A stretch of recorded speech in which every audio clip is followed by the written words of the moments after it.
Hello, everybody, and welcome back to the Classic Quest podcast. I think it's episode 56. My name's HSR. My name's Chris Crow. My name is your lady friend, Bonnie. All right, cool. So before we get into it, I think we should start with the housekeeping section. I'm going to add a little bit here just to let y'all know we are not like the most avid hip-hop head folks. In fact, we're kind of the opposite. We're people who did not know as much as we should. If you're watching us for the first time, just to let you guys know that we don't really know anything. Yeah, so we come into this kind of like with ignorance, and we try to learn as much as we can, and we do what we can. And I say this because I sounded particularly stupid last week on the Tupac review, and I wanted to apologize just for the way we approached it was not correct, and I read your comments and I took it seriously. Actually, speaking of comments, yeah, we'll read my favorite comment from last week because honestly, it was really well said. It's from Molly812, petty and whiner.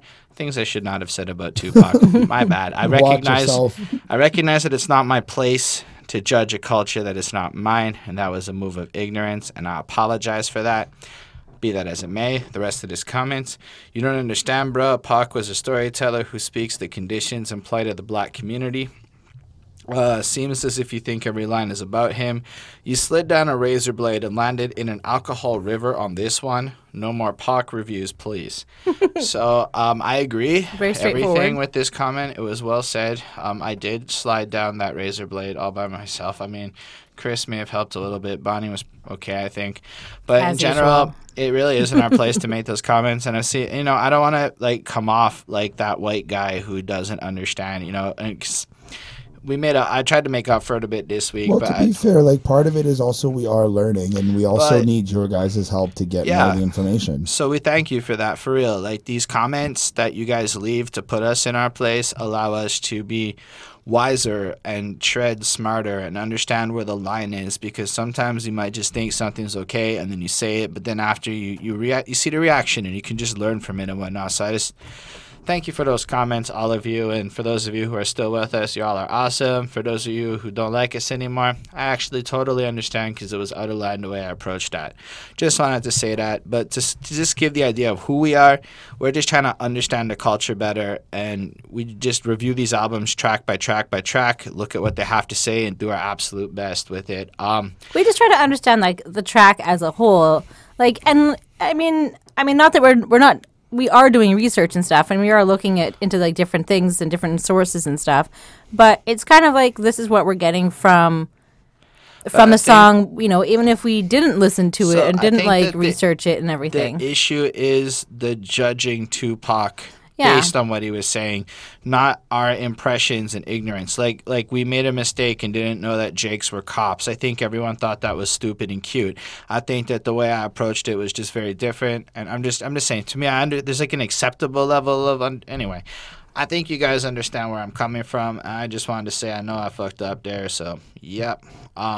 But we do have the grind to 1,000 subscribers contest because your comments are that valuable to me, and I want to see more of them so we can get better. So once we break past 1,000 subscribers, we were at 950 the last time I checked today. So it is going up, and we are going to break past that soon. Let's do this, guys. We're going to be giving out some Amazon gift cards. So somebody's going to take home $100 of Amazon gift money of a USD equivalency. Somebody's going to get a $50 one, and somebody's going to get a $25 one, and each of you get to request a very specific review of anything you want with whoever you want to do it. And so every video that you comment on, that you like, and leave a comment, the comment has to be about something. It can be negative. It can be like, you shut the fuck up because you don't know what you're talking about and you're an idiot. Just add a little reason to explain why. I totally think your comment counts because it's super helpful. As long as it helps us grow in this Exactly. sense. As long as your comments are helping us understand the culture more, understanding more where... But even if they're not like super helpful, just if you leave that comment, it still means a lot to tell us what you think, right? And then anyway, so every video, extra vote, I'm going to have a list. We're going to go on YouTube Live. We're going to pick some people using a random number generator. Some people are going to win, and that will happen. On that note, I think it's okay now to start getting into it. You may have already noticed what album we're doing, but Mr. Christopher, why don't you introduce this week's album? Well, for this week's Classic Quest album review, we decided to go with Bone Thugs and Harmony, The Art of War, World War I. Meaning that we're not doing World War II at this time. Essentially, this is part one of a 2-disc album. Yeah, so I'm certain most folk watching this know that, but for those who don't, it is a 2-disc album. Both discs are actually in there. This is one of the albums I own that we're reviewing, so... one of the ones he got right away instead of having to find it. Well, I was like, it was on the shelf, and I'm like, I know I own this one, and I don't remember buying it, but I knew I owned it, and I think I got it after we were done with CD players, so I've never listened to the disc copy and only ever really listened to the digital copy back when I acquired it. Question, you guys think there's a difference between digital music and disc music? Probably. I just Not really. don't really have a lot of CD players in my life, so I don't know. I wondered actually about that as I was holding the disc earlier. Like, I wonder if there's like some Easter egg on the CD version that I missed because I did the whole thing listening to Spotify, you know? Fair enough. Maybe. So what do you guys think of the album cover? Well, a little bit quick. Let's talk about Bone Thugs first, you know? Oh, that too. So we did that on our last one. Yeah, but there's a lot of people who might be new here. Fair. So we talked about Bone Thugs once before. We talked about East 99, Eternal. I made a grandiose statement that I pretended like I knew what I was talking about. I don't. So I know Bone Thugs. When Strength and Loyalty dropped, I was like kind of obsessed with Bone Thug for a minute. And so I learned that album really well. I listened to hits and other tracks over. I definitely listened to all of their albums in full. But, like, I can't say I retained a lot. This was, like, 2010. I can say that I was challenged to memorize Handle the Vibe. So I did in, like, 2010 and 11. And I can still do parts of it pretty decently today. So I know stuff off the album, but I didn't really know very much. But because I didn't want to be torn to shreds in the comments, I watched the Art of War documentary that kind of accompanied the album even before I did my little review.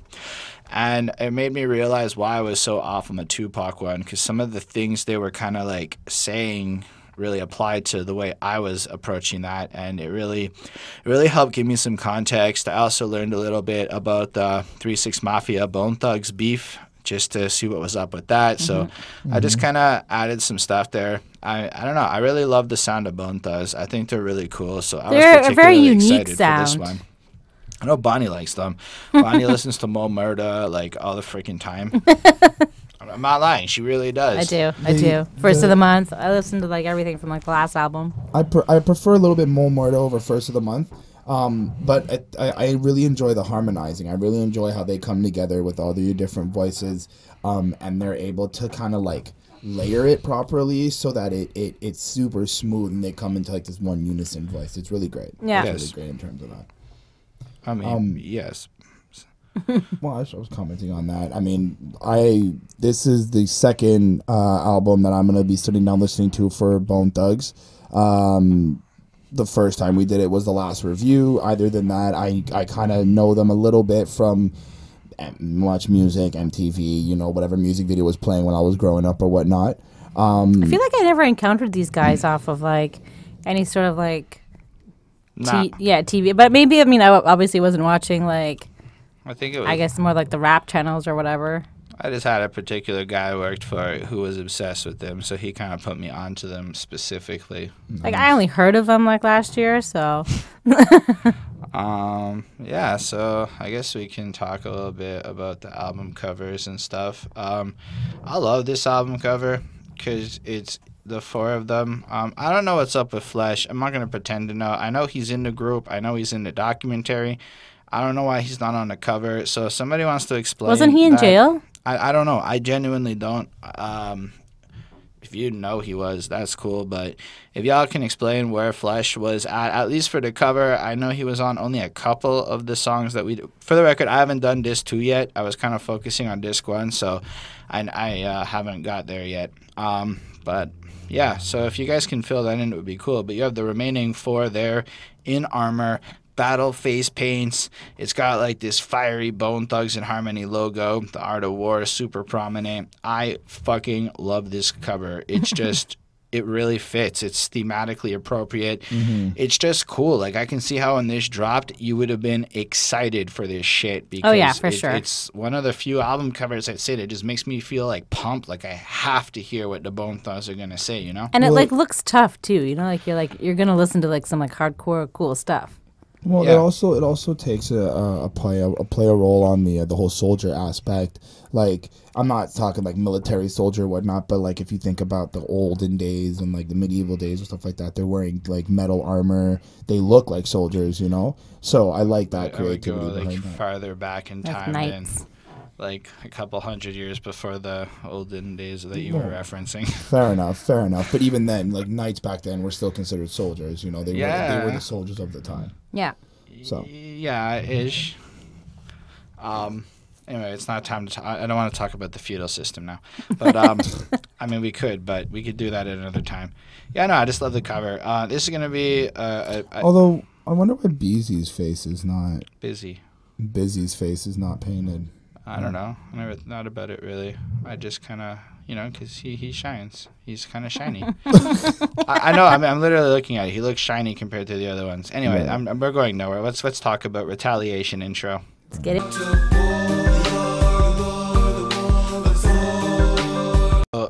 Very quickly, abort when it's the art of war. It's just a good takeaway from this intro. Yeah. It's just fucking cool. I love that. I love the idea there. Just abort. You just give up your plot. It's the art of war. Anyway. All right, Chris. How'd you feel about this song, this introduction, this new Bone Thugs experience? I like the introduction right off the bat. I think that they're keeping consistent with this whole soldier mentality, the army. You've got this sense of like a tent hut in the background, these like soldiers that are walking and they're marching. Kind of gets you in this battle mood a little bit. You have this chant in the background going Retaliation. They're kind of harmonizing. The Bone Thugs all together are kind of harmonizing together, just repeating it. No, it's actually Crazy Bone who's repeating Retaliation multiple times, and it's kind of like a chant. And I like the way he's chanting it because it's like he's defining the fact that they're going to rebel against, they're going to retaliate against whatever system is happening, whatever problems or bullshit or negativity is happening. They're gonna fight against that, and that was really cool. Yeah. You got DJ Unique in the intro, introducing the Bone Thugs, busy, wish, lazy, crazy, shouting out the Mo Thug label. And then you've got Lazy jumps in with DJ Unique and starts kind of like they're going back and forth, kind of hyping each other up, bringing the fact that it's 1997. We're back with their next album and things are going to be ready to go and things are going to be fire. I enjoy it. I think that they're still bringing that heat that they left off on the last album. They're still bringing that back. They're still staying consistent with what they want to do. I enjoyed the creepy demonic voice that kind of like laughs and there's a big explosion and it goes like, guess who's back? And you kind of get this whole like weird feel. So I gave it a 4.5 on 5. Very cool. Yeah, I mean, like that's pretty much what it is, right? Like it's like the marching sounds. We have this like creepy character who I think is DJ Unique. Yes. It's sort of like a solid introduction. They're sort of introducing like what's going to happen, like the name of this album, sort of like the divide, I guess, like there was World War I and World War II. And that, this is like the art of war and, like this music is like the art and like the war is, I guess, whatever battle that they're having, like rap battle. So like the butt of the gun or whatever, like that's being like shouted out in this one just sounds a little bit weird, but like almost like strenuous, like it's it's work and it's like stressful to like do like the gun sound. I don't know, it just sounded weird. I don't know. I really like this one. I gave it a 4.25. It's a great introduction and yeah, that's it. Yeah, I thought it was strong. Like, I think it does a really good job of, like, setting up the album.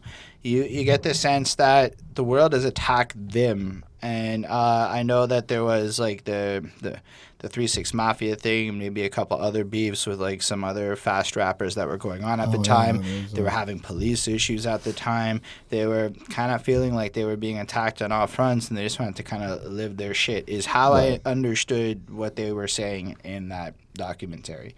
And so they come in, and this is like the response, the retaliation. They're coming in with what they have to say, and I love how like 1 and 2 World Wars, play it, we done party overtime, see them when partied overtime. So like they're kind of letting you know that they dropped 2 albums here. They put in so much fucking work that like they have a double disc project, which is pretty fucking a lot of songs. That's why we're only doing 1 disc now, so that we don't burn out and fucking sound stupid for the second half after.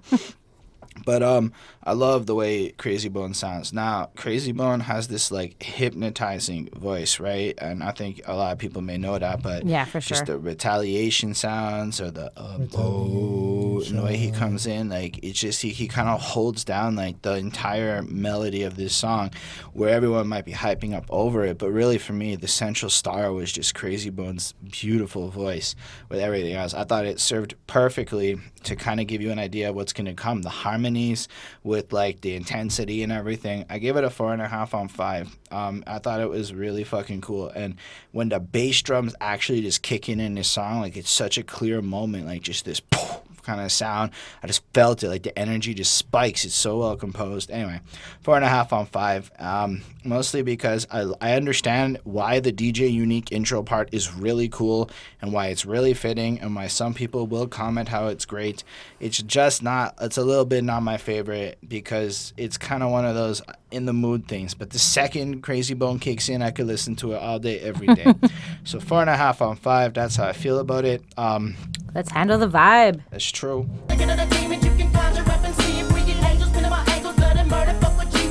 Oh man, I love this song. Chris, talk to us about how you feel. Well, right off the bat, you have Crazy Bone kind of like notifying us that you should be clapping your hands to this song. This shit is tight. And I like how he's kind of setting it up. He's kind of interacting with the crowd, trying to get people to do the whole hand clappy thing and move with it, groove with the beat. Not only are they like severe rappers and ready to, kill and get all down with it, but they also know how to have like a good time. And I feel like they know how to put on a good show. That too. You should be clapping your hands. That's all I'm saying. The track is tight. I like the sound throughout the track. I like the hype and the energy. Crazy Bone comes in on the chorus as we ride by the end of the night. I think that's Busy. I know what Genius said, but I'm pretty sure that Busy is the as we ride in the higher pitch, and then Crazy comes in with the pedal to the metal music blue, that part. I'm pretty sure. I might be wrong. Fair enough. I have Crazy too, but I don't know. I know maybe. what it said on the Genius page. Genius it does I know say what it's it crazy, said, but I heard the voices, and I just said, no, I can't. Like, because I remember like seeing another lyric page back in the day with different things. Anyway, but if you listen, it almost seems like it's a higher pitched on the singy part, and then Crazy's deeper voice. Oh, maybe it's both. I might be wrong. Y'all can feel free to correct us. Fair enough. Although I did quote it, as we ride by the end of the night, you will envision how Thugs does play. You can handle the vibe, pedal to the metal. We see blue light, and I like that. First off, anyway, go on. Pardon? Go on. Oh, I like that part because they're basically, it's a very creative way of saying, like, once we're gonna do what we have to do to survive. We're gonna have to make our movements, and whenever we see the blue lights, the cops, we're gonna keep running. I mean, I assume that's what the blue light is standing for. I don't think there's I actually didn't think about that. Go on. Okay. So, and then we got verse 1. We got Busy Bone to come in, and I like when he went right off the bat. They wanted to get ripped, fucking with a sawed-off, polish it all until it replenished. Soon as I'm finished, my pistol gets jealous. And if I'm not mistaken, from the documentary we watched, that's his code name. R.I.P. is Busy Bone. And they have their code names, and they they all have code names. They have their code names for different reasons. Well, I look at it like it's like their Slim Shady alter egos. I don't see how it's any different. It's totally normal. Okay. But I like how he used that play on word, like they want to get ripped, like they want to get killed, but also they want to get Rip, as in his alter ego himself, and they trying to get him, and he's fucking with his shotgun, and he's going to unleash some. So that was really interesting for me to hear. As well, I also liked when he went, let's get pumped for the peeps in Egypt and 400 years of oppression. Fun fact, I didn't know that there was a Luxor massacre that took place in Egypt on November 17th, 1997. Oh, interesting. A couple months before they dropped the album, right? So it's really cool to me to see how, like, even in throughout the song, they were really kind of gangster, and they got, like, you know, this whole, like, we're going to fuck you up vibe. But they also got, like, Busy found time to actually mention something that actually happened that same year, something political, something that, you know, he wants to bring light to the table, make people think about. Another little fact about it, that was the killing in Egypt that killed 62 tourists. Oh, wow. Yeah, so we want to talk about that a little. Yeah, for sure. And then we also find out that Busy was also rolling around with Tupac a little bit, so that was cool. Because they did the Thug Love song on Dis 2. There we go. And then on verse 2, you got Crazy Bone. I like when he goes, I beg your pardon, my... How do you know me? You want to continue? No, whatever. Roll in your city and people be pinning me, yo. But some just told me he put it in your record and you was disrespecting off the T.O.P. And he kind of proceeds to break down what he would do if you fuck with him. But what I like he said that was he should have put him in the coffin now because he would have been found. Pow pow, put him in the river now. Who wild, you know? Definitely. I love the way he just puts the pow pow in the middle. It's like it fits perfectly in the tone setting. Anyway, we'll go on, Chris. Well, I like that. I like that line because he's also kind of like setting up the scenario of what his verse is about. That was 1. 2. He's also kind of calling people out. Like, look, I have connections. I know what's really being said. Don't be trying to act behind my back or trying to show me a different side. Well, if I'm not mistaken, what it's specifically referring to, and I may not be mistaken, is the part where people in Memphis were hearing their album and just talking shit right away because they thought they had jacked the 3-6 Mafia flow. So if you think about it, he put in a record and he was disrespecting off the top. It's kind of like they put in the Bone record, didn't even have a chance to hear it out or anything. Oh, they jacked the style. Fuck these guys. And that was getting back to it because from what I understand about that beef, it was largely created by the fans. This is shit I found on the internet and looked into, and I was trying to understand it. So if I'm wrong, sorry, but I did try here. But from what I understand, they were just kind of coincidentally created the same kind of triplet flow sounds. Weirdly enough, what was called the Migos flow is the flow being debated now over the kind of beef that was happening, as I understand the climate of this beef between them all. So that's what I took from that little part, is they were kind of sending some subliminals over that way, you know, based on what they were hearing. Yeah. Verse 3, we got Lazy Bone. I love it when he went, the Hayden season agree. Let this be the reason. From Cleveland, fire to get even. Steven stopping you bitches from breathing. It's the even Steven, dude. It's the best part of that. Time is up. You know you can't catch that. Thugs who rap Finn to put down payments. Criminal mind state of lyricists want to test us. Hear this. And I like when Lazy said that, because he's kind of bringing light to we're doing things because there's other people testing us. Hate is starting to rise. There's anger starting to rise, and we have to act accordingly so that we can survive. And that's something that was very prevalent between all of the members in the group, and something that they really want to they want to kind of share to everybody. Like, we don't choose to act like this. I think it's sort of like the overarching theme, like, of theirs is that, you know, like they're sort of on like the defense, you know, like, you know, they wouldn't have to be violent or, you know, act in a certain way if people didn't come at them. And so they're just saying, like, we're just like defending ourselves. We're doing what we got to do. And I don't think they're going out like seeking trouble. I don't think that they're, you know, going out there, you know, they're not like, you know, out on the streets every day causing problems. Like, they're just like, we're chill, we stay in our, like, at our homes, and we don't, you know, cause any problems. But if you come and cause problems, we'll take care of you. Definitely. Yeah. And the last verse 4, we got Wishbone. I like when Wishbone went, wanna sound like us, ain't nothing to do, we coming for you, kiss mama, bye-bye, you gonna die. And I got heat for every you bring, you shoot, we shoot better, watch out for them. Okay, you gotta just add to it, right? Because he starts off Wishbone has a little bit of like an interesting nature. On almost every song, his verse is kind of like he makes sure to shout out that the Bone Thug family is important. So he comes off, I got Mo Thugs, Bone Thugs, and how many? That's my cavalry. And if you ride with the bone, you win alone. Trust us. Follow me down these wicked streets. I grew up. And then you want to sound like us. And, you know, we come to Kiss Mommy Bye-Bye part. And then everything you're saying there. So he starts off, like, really sweet, really nice. Like, everything's cool. And then all of a sudden, people are dying. Like just out of nowhere, you're kissing Mommy Bye-Bye. And I love how the entire tone in those first 4 bars just flips up into like this. It's like this sweet little kitty, and then it just slashes at you out of nowhere, and it's just you're not even which is like most cats. And I wanted to add a little bit to that because I thought it was fucking great. Fair enough. Well, I gave the song a 5 on 5. I think as like the first track, it really gets you prepared for what the album is gonna be. They have a lot to say. They want to really bring home some really good points. Straight up 5 on 5. Cool, Bonnie.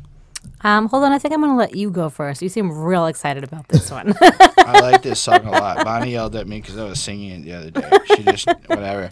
He was singing it so loud. Relax.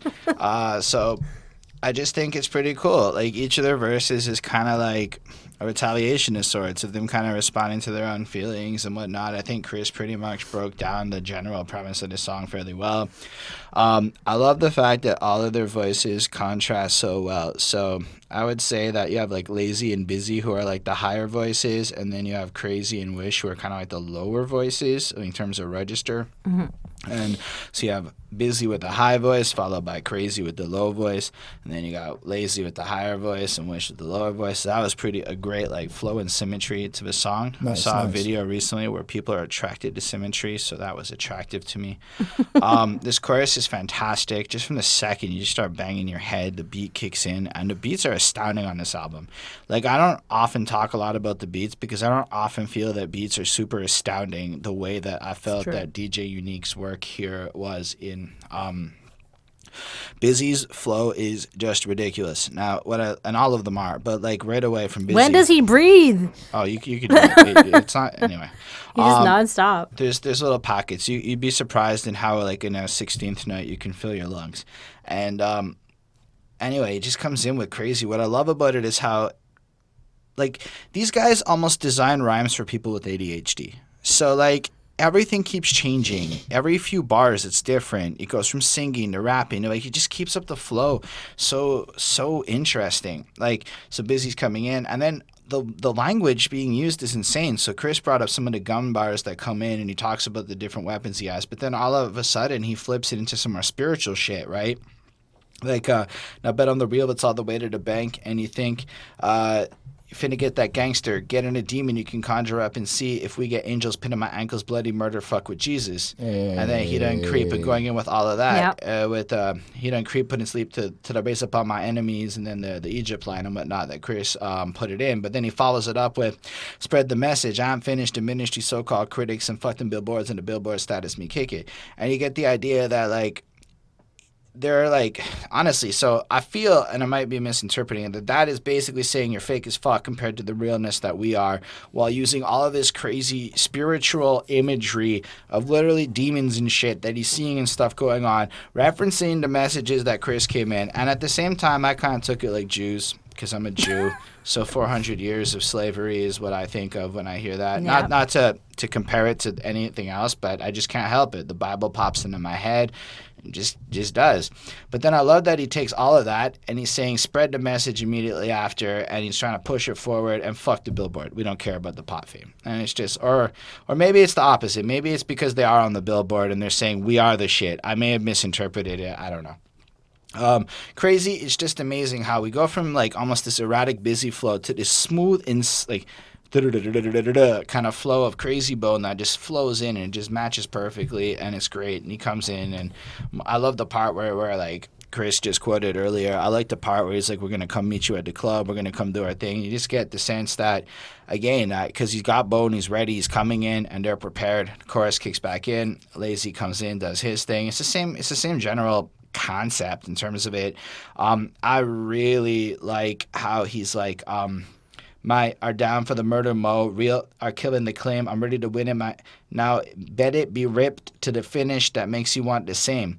You know, like, you get the sense that, like, again, they're willing to go farther. They're willing to do more. And his whole verse is extremely solid. I really enjoy it.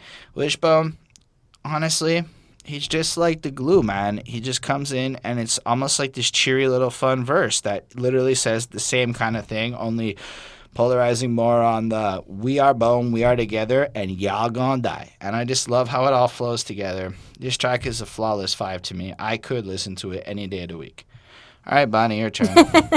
All right. So, I mean, now that, pretty much everything has been said. So, I mean, this is a great song. It's just fun. I enjoy, like, the clapping alongness to it, like, at the beginning. Like, they're trying to, like, hype you up, get you involved, and they're trying to, like, pull you in, and it works.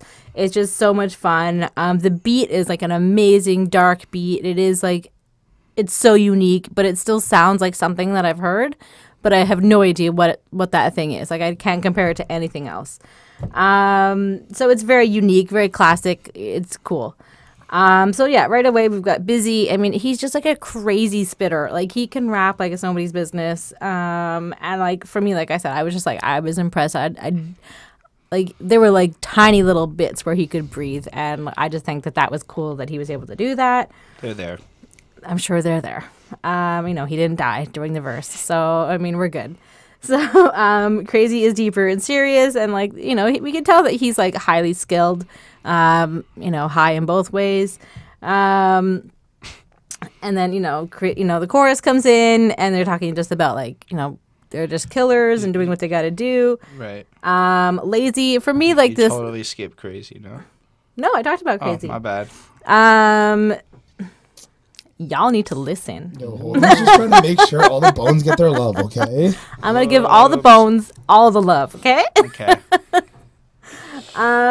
So, yeah, and then Lazy comes in, and, like, he, for me, is just, like I said, I heard of them last year, and for me, like, his sound is so iconic. Like, I just, like, there's other songs that he's been on, and they just, like, stick into my mind, and so when I hear Lazy Bone, I just want to listen to him. That's it. And then we have Wishbone, not to be compared with the dog who tells stories. It's a very cute dog. If anybody knows what I'm talking about, leave a comment. Leave a comment. Let us know what your favorite episode was. Yeah, and then so he's decent. He's just like, and kind of like, again, like throughout the whole album, we kind of find out that he's maybe like the least tough one. Like, he's kind of like the peacemaker a bit more. Like, he's just like, he's a little bit more spiritual, a little bit more connected to God, I think, particularly. So I just find that he's maybe not, he's like, he doesn't really want to fight, right? So anyways, this song is great. I love it. I gave it a 5 on 5. Same, it's a great song. All right. So look into my eyes.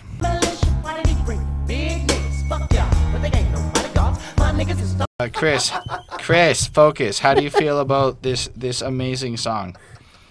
You have Crazy Bone here on the chorus singing for us. I'm sorry. So Crazy Bone first comes off with an intro. We thuggish, ruggish, always, and ready to bring the war up your way if you hate. Now, I like that straight up because he's again acknowledging, like, look, we are thuggish, ruggish, but we don't want to start anything. We don't want to do anything. If you're going to bring the hate, you're going to bring the anger, we're just going to stomp you out like that. And we that's how we control things. Yep. And it shows like a sense of power in a way because they're not looking for any violence. They don't have to resort to that. They just want to do their thing and be peaceful. And then I like when they harmonize. I like when on the chorus they got a great harmony between the group. I feel like everybody's kind of there, all kind of harmonizing together. I don't know if it's like just me listening like that, or if it's just two of them together. Kind of thought it was crazy and crazy, but I might be wrong. Crazy and crazy. Like the look You're into crazy. my eyes and see, and then the response is also crazy, I think. Oh, okay. But I might be wrong. Like I just could be wrong. Anyway, first verse, Busy Bone. He goes at one point, he goes, give my babies all of my money, but my diamonds steady be shining. And I like that. I like that he sounds like he's kind of bragging. Most of the verse was just kind of it felt a little bit similar to the last one. We're thuggish, we're ruggish, we're killing, we got guns, we'll flip on you if we have to, blah, blah, blah. But I like when he said that line because it kind of shows his priorities. It shows he's like, as much as I'm out here in the streets doing what I got to do, as much as I'm making music, I still got to make sure my babies are chill. like his kids are good, and make sure that he's still shining, and he has that much money, that reassurance of like, yo, I'm actually making that much money.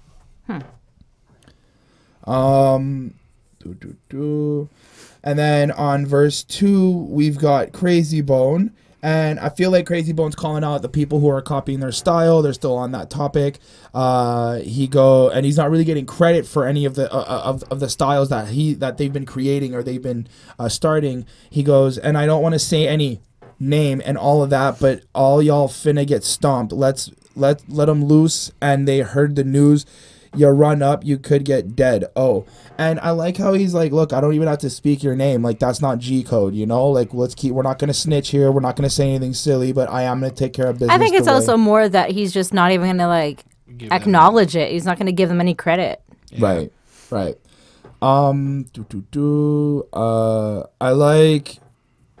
I like when he goes, fuck them all. If I can't get my respect, come on, put them to rest. It seems like they really just want respect. And after seeing how they move together and they respect each other, I think that's one of the really high things they value. And again, like Crazy doesn't feel like he's getting respected from the other artists that might be biting his bars or whatnot. Verse 3, we got Lazy Bone. I like when he goes, and I'm referring to all of y'all bitches. Y'all know who y'all are when y'all tried that. Rolling with the E since 93, shutting shit down in the industry. Can you bite that? And I like how Lazy comes up and kind of names like, yo, we've been running with Eazy-E. We've done this. We've done down the industry. You can bite our lyrics, but you can't bite our legendary status. Ooh. You can't bite what we've actually done in our grind and our hard work. So I like that type of like, yeah, so you think you're better, but you're not, you know? Yeah. And then I like when Wishbone kind of just said in this like happy, tone way. He was like, people out here clowning mine. You can't rhyme. The style you got is all mine. And when I see you, bitch, I'm going in your pocket double time. And I like that line because he's kind of just sitting there like, look, not only am I going to take your money, but I'm also going to take the money that you were technically supposed to give me for my style that I've created, and you want to rip me off. Nice. And that sense of entitlement, that sense of like, not even entitlement, pride in what he's done and he wants to take back, shows a lot of strength. I like the song. I like the beat. I liked everybody on this. Gave it a 4.8. Nice. Okay, why not a 5? I just don't think I'd go back to it repeatedly to give it a 5. Most of my songs that get a 5, I'm going to go back to it over and over again and listen to it. And you know what? You guys on the internet, all of you give a 5 for a different reason. So just keep that in mind before you comment. Go ahead, Bonnie. Overall, this was a really interesting melody. I really liked the background beat. It's just sort of like living life, in the hood, and it's just their life that they're singing about. Crazy is exactly like calling out the people, who are copying, their style or his style. For me, I don't know, there was a lot going on with this song. I think Lazy's my favorite. I think I'm just going to say that now that I'm pretty sure that he's my boy, but I could flip flop around. All these guys are great, and I think that they're. You're trying to say you want them to run a train? We sit no. There will be no trains ever. So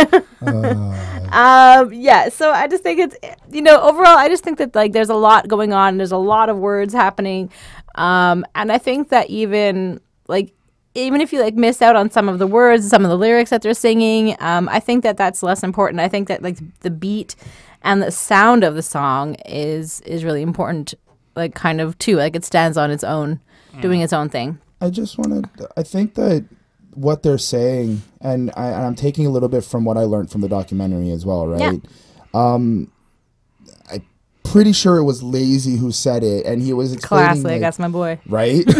He was explaining how at first nobody really understood what they were saying because they speak so fast, but then you got the certain people that would go and study the lyrics and really start looking at what they're saying. Yeah. And I think part of it is also trying to find that true fan, the person who's willing to take the time to I think that they was trying to convey that they was a little bamboozled, that they were kind of treating their music the way they used to treat their legends of theirs. Because pre-Google, that's what everyone did. They would write out the lyrics and shit, right? So I think at that point he was trying to explain that we were going so fast, people couldn't like hear it right away, and so like they'd have to stop their tape and rewind it and listen to it again, and then he, write it down. Like paralleled it to like a bewilderment to like previous like how they used to do that for like their old favorites and shit, Anyway, what were you saying, Bunny? I think that was it. I gave it a 4.5. Really liked this song. It's a great one. That's about it. Yeah, no, I agree with you. I think that I think it's worth noting that the sound that they produce is, honestly, it's sometimes hard. It's equivalent to, like, the lyrics. So it's almost hard to sometimes focus on what they're saying all the time, because these songs are almost like in and of themselves a double entendre. Like you can put them on and just vibe to them, like literally just not care at all what they're saying, and they sound literally like beautiful art pieces. Like you'll catch like the chorus, but that's about it. Like that's the only important part you need to be singing along to. On other times you'll focus to like every word, and it comes in crystal clear, and you realize there really is a lot of substance to what they're saying. One of the things I found interesting and I think it was literally how Crazy was describing, and they were like kind of showing this song, playing it live, and how that he would go into the studio and he would lay down a chorus, and everybody would kind of hear the chorus and write their little verse responding to what he said. So in this case, you have and you'll notice on this disc, I think Crazy did 10 of the choruses, and honestly, even if other people harmonized, Crazy did 10 or 11 of the choruses. It was more noteworthy for me to point out which choruses were not done by Crazy Bone, actually. Yeah. So it was really cool. So I thought about that with each one. So here you have Look Into My Eyes and Tell Me What You See. And here they're kind of like each almost responding to that idea a little bit. I mean, it's pretty clear this is still addressing that they are with the Mo Thug group, that they are here, that they're not going to tolerate you jacking their styles and their sounds. But I think Busy's fantastic. He's got it. I love his flow. It's fucking crazy. I like when he's like, pump up my fist to Mo Thug. Got to keep the Lord up over my shoulders. Jesus sent me to roll or loco, sober, load a revolver, hold up.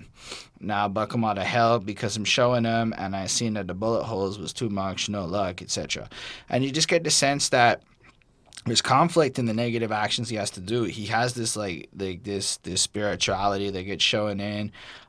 He's got the loyalty to his people, and as Chris pointed out, the priorities of how they sequence their lines are really interesting. Like there really is stuff to think about, kind of like sewing in. So they have like the violent lyrics to kind of show their frustration and whatnot, as I understand it, and then the actual purpose of what they're trying to say kind of mixed into that. Crazy's just really fun, man. He has like a long ass verse on this one. Like he had a lot to say, but he just kind of lays it down, and he has like this crazy energy. I like the woof sound he kind of comes in when he's going through. I like the way he sounds. Feel like he's stomping as he's kind of walking around, and like you can feel him stomping in the way he's rapping out his lyrics. Like he's a soldier, like he's on the grind. You can feel the perseverance and the energy and the intensity. Yeah, the energy is insane. And like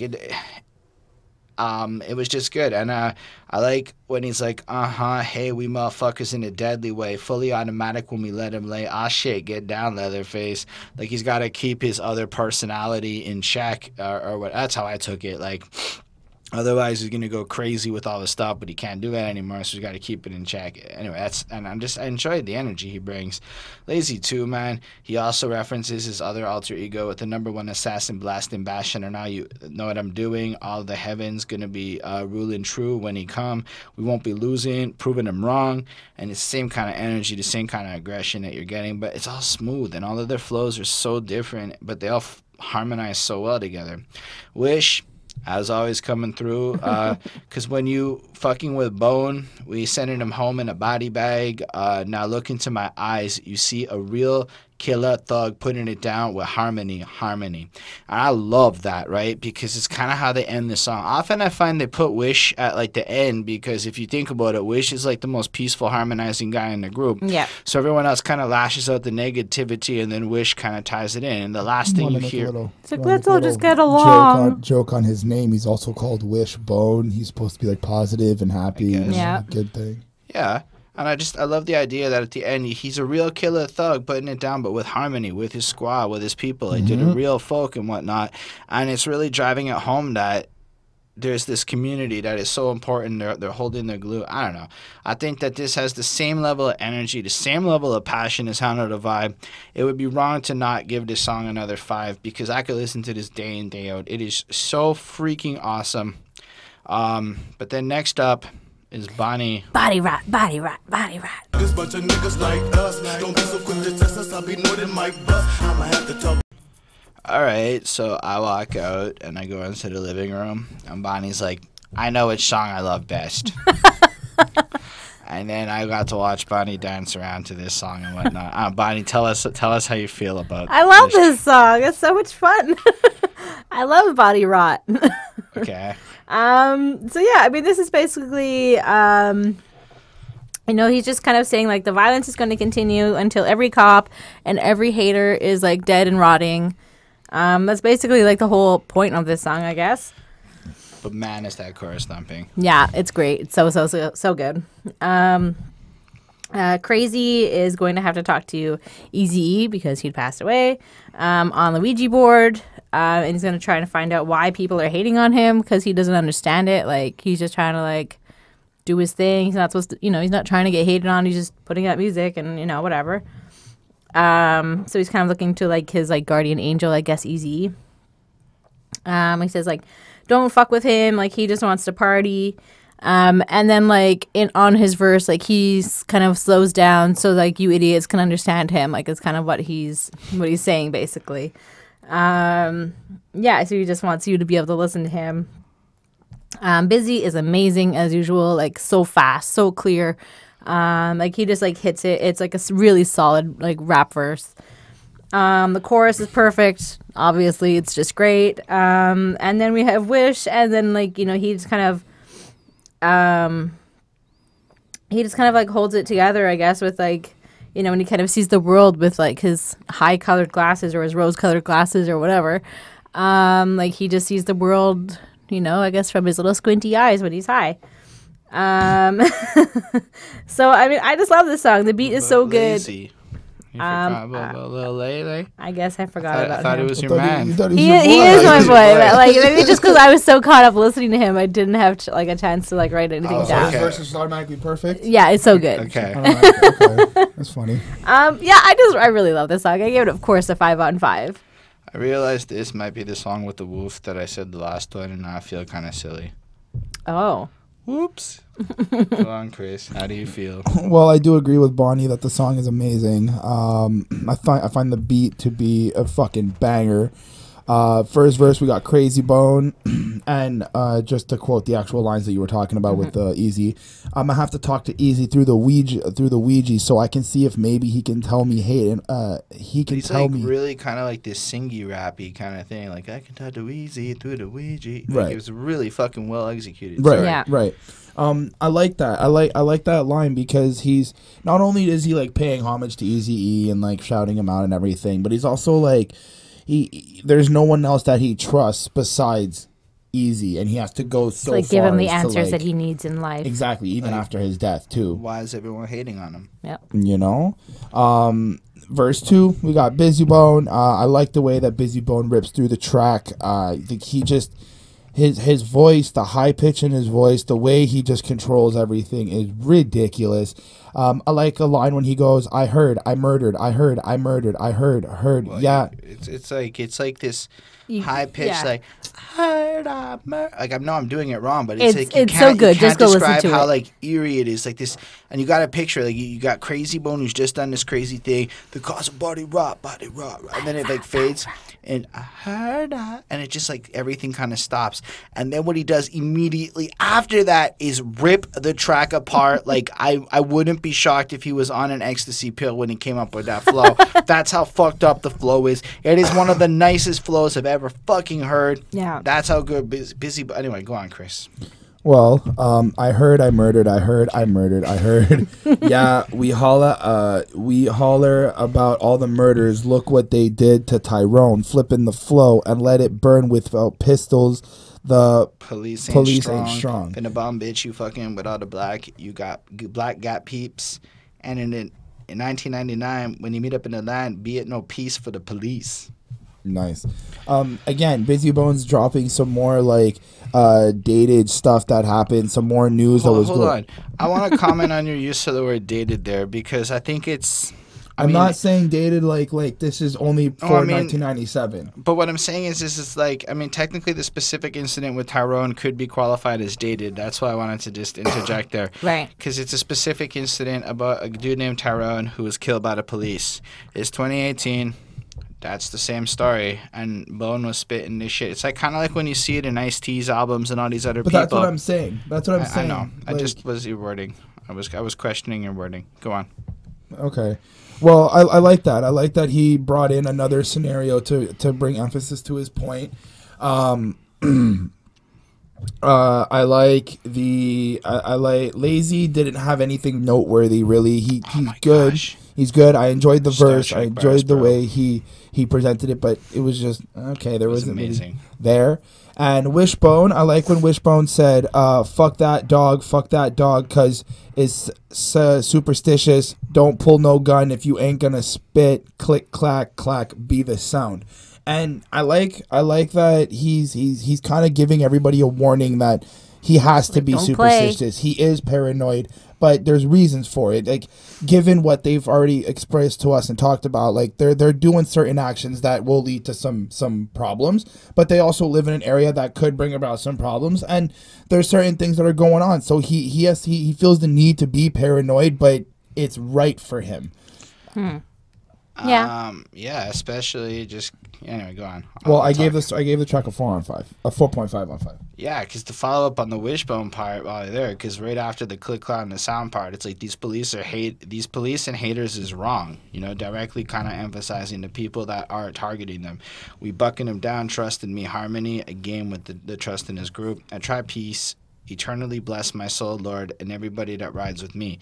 So like he's kind of actively choosing peace. And for him and his squad in light of the perseverance. Now, if I understand correctly, at this point, Bone Thugs genuinely had no idea why the Memphis folk hated them, is what I understand the situation to be. So when you really hear the like, wait, crazy talking about Easy, it's like, I just want to know why people are hating and shit, you know? Yeah. Why are the police discriminating and shit? They're like genuinely asking questions worth asking and shit. Yeah, I really fucking love it. I mean, Crazy's fucking amazing. I got confused a bit between the last song and this one, I do think. But I really dig Crazy, everything he's saying. It's the fact that you see us in person, think we gonna flex or show you action down from mine. Got to show it from time to time, so I figure I'll slow down the rhyme and do the part that Bonnie described so they can understand that I'm filled with so much anger and pain, and if I drop, then I'll explode like a fucking grenade. Like, he's kind of letting you know, like, you guys just talk all this shit and whatnot, but we're not afraid to do what we gotta do in person and throw it on. They did have a couple of scuffles, these guys, not like huge scuffles, but there was scuffles between 3-6 Mafia and the squads of 3-6 Mafia and Bone Thugs at some shows, if I understand. But seriously, Busy's verse is insane. It's really insane when he comes in, and like after the Tyrone line, I mean, we just went through that Busy part, but like the fact that it's not just the flow. I watched him perform it live, and it's the whole thing, the flow, the presence, the essence of him. The fact that he can dance and spit that live. Yeah, at the he's same amazing. Time, that is some next level shit. Like, these are talented people. I was really impressed. Lazy was great too. Like, look into my eyes. My shit is dreamy. Begging to Scotty, won't you beam me up? How could I ignore a Star Trek bar? That was awesome. I buck 12 gauge erupt, disrupt your order. Infantry, y'all better expect annihilation. Fucking around with the SCT. St. Clair thugs, I think. I think that's what it is. So it's kind of, again, the camaraderie of the same style of things for sure, but a whole different style of delivery. And I think Lazy's verse is great and awesome. I also think Bone is Wish is great. We talked about him already. Yeah. So I heard this. I said the other ones were 5s. This one might have it's as good. It's just as good. 5 on 5. I am literally thinking this might be like some of the best music I've ever heard in my entire life, and it's all Mo Thug.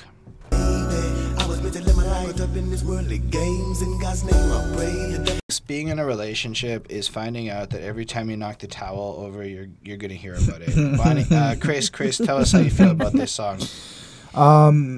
So it comes in, it's all Mo Thug, it's all Mo Thug. The group is, again, I think it's the group singing together. If it's not, then it just sounds beautiful.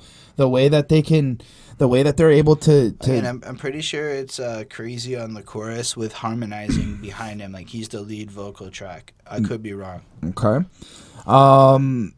It's a more smooth beat. Doesn't have any heavy drums. It's like the beat's not really in your face as the other couple songs were. Yeah. But it's like a refreshing tone a little bit.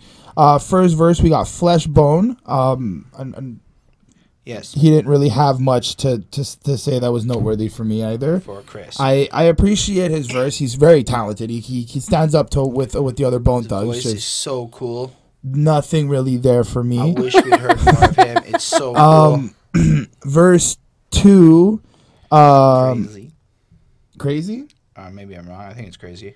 Well, I forgot to write it down. But in God's name, I pray the devil, he be bringing me down. I can feel him because he's pulling me now. I've been blessed with an incredible style. Yeah, that's crazy. When there's pushing, it's just try to separate and to break all down.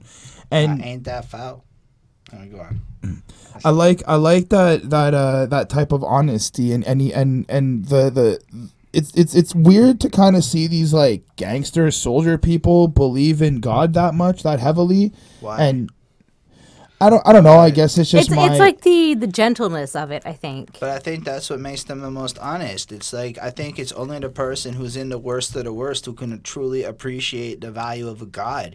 You don't find God when your life is super fucking happy and great, you know? Like, you don't find yourself praying in times of... That's honestly... everybody's relationship with God is different, right? So, Which is fair, but, I mean, I feel like the realest of the real will have their... faith in something else, you know? Yeah, fair enough. For fair sure. enough. So there was that. And then I have, but it'd be hard to maintain and stay peaceful if you don't know how to tame the devil. Then the devil will beat you, defeat you, deceive you. Evil, he will never leave you. I've been looking for a better day, but they don't even seem to want to come my way. Like, it just, you can feel the pain and the hurt that Crazy's feeling, that he's trying to do better. He's trying to get out there, but it's like nothing's working. Verse 3, we got Lazy Bone. One of the lines, it's the thuggish, ruggish sound that you're looking for or searching for. Everybody, boy, want to be like Bone and stay high. Little kids no longer want to be like Mike. That's right, they trying to be like Bone and keep thugging for life. Now that made me think, and I kind of just looked at what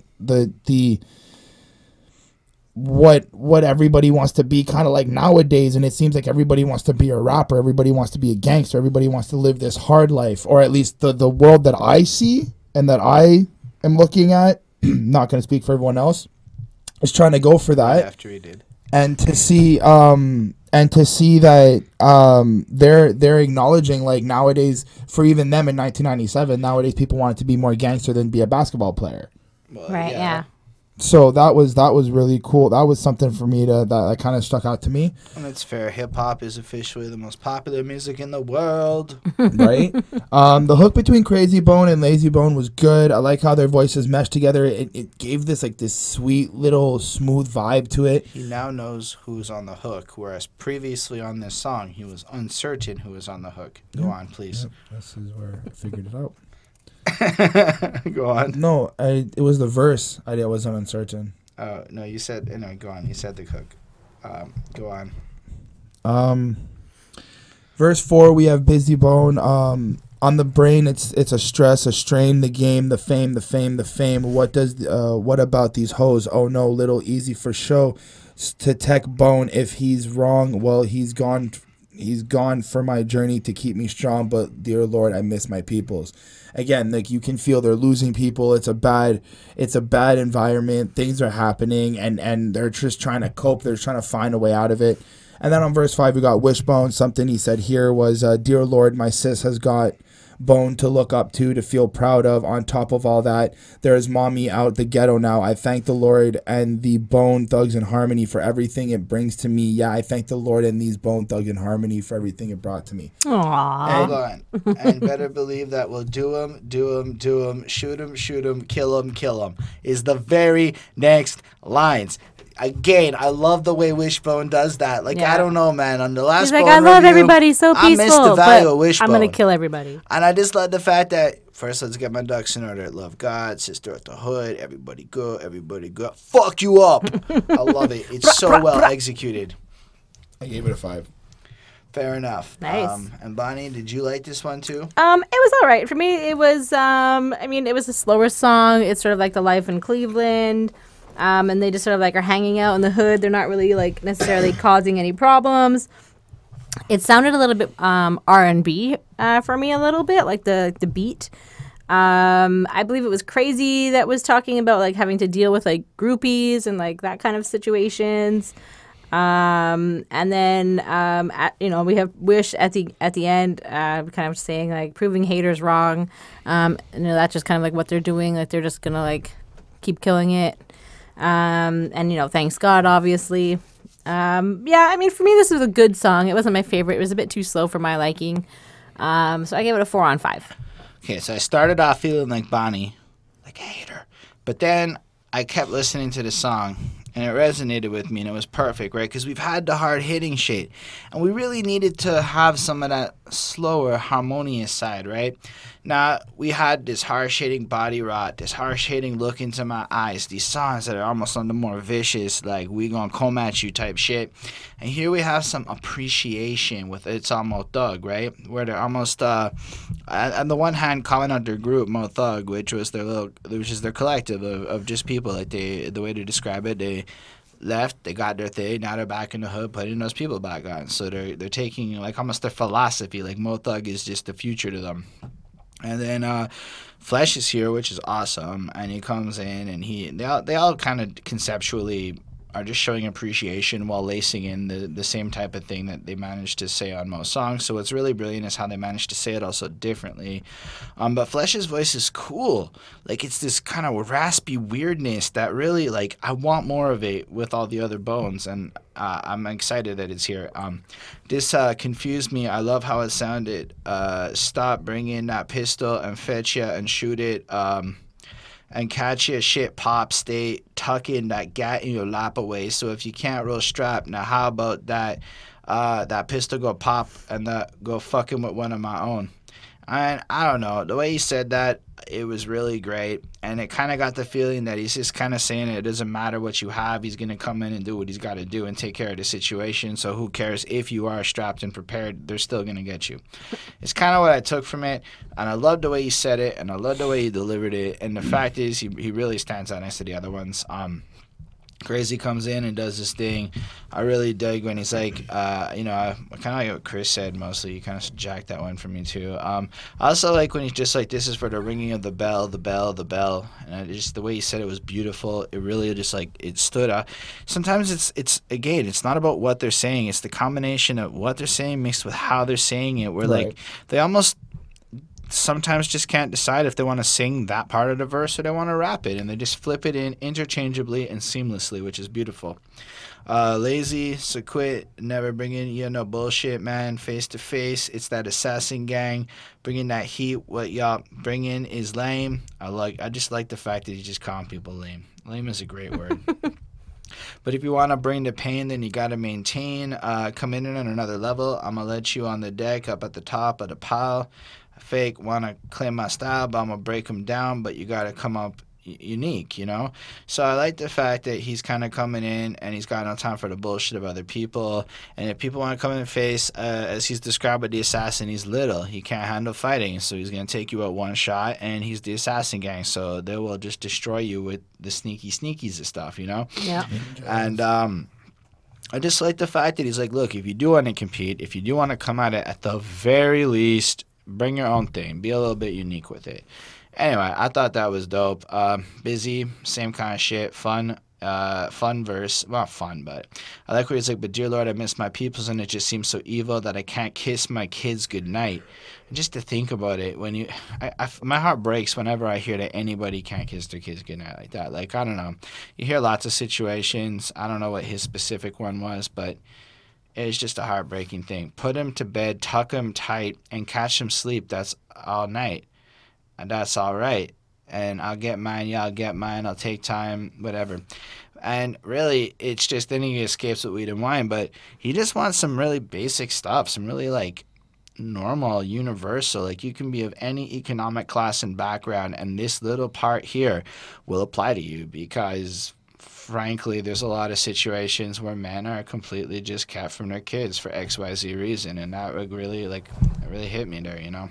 Yeah. And Wishbone, we already talked about him. Comes in beautiful, singing it up, harmony, etc., but they'll still kill you and stuff.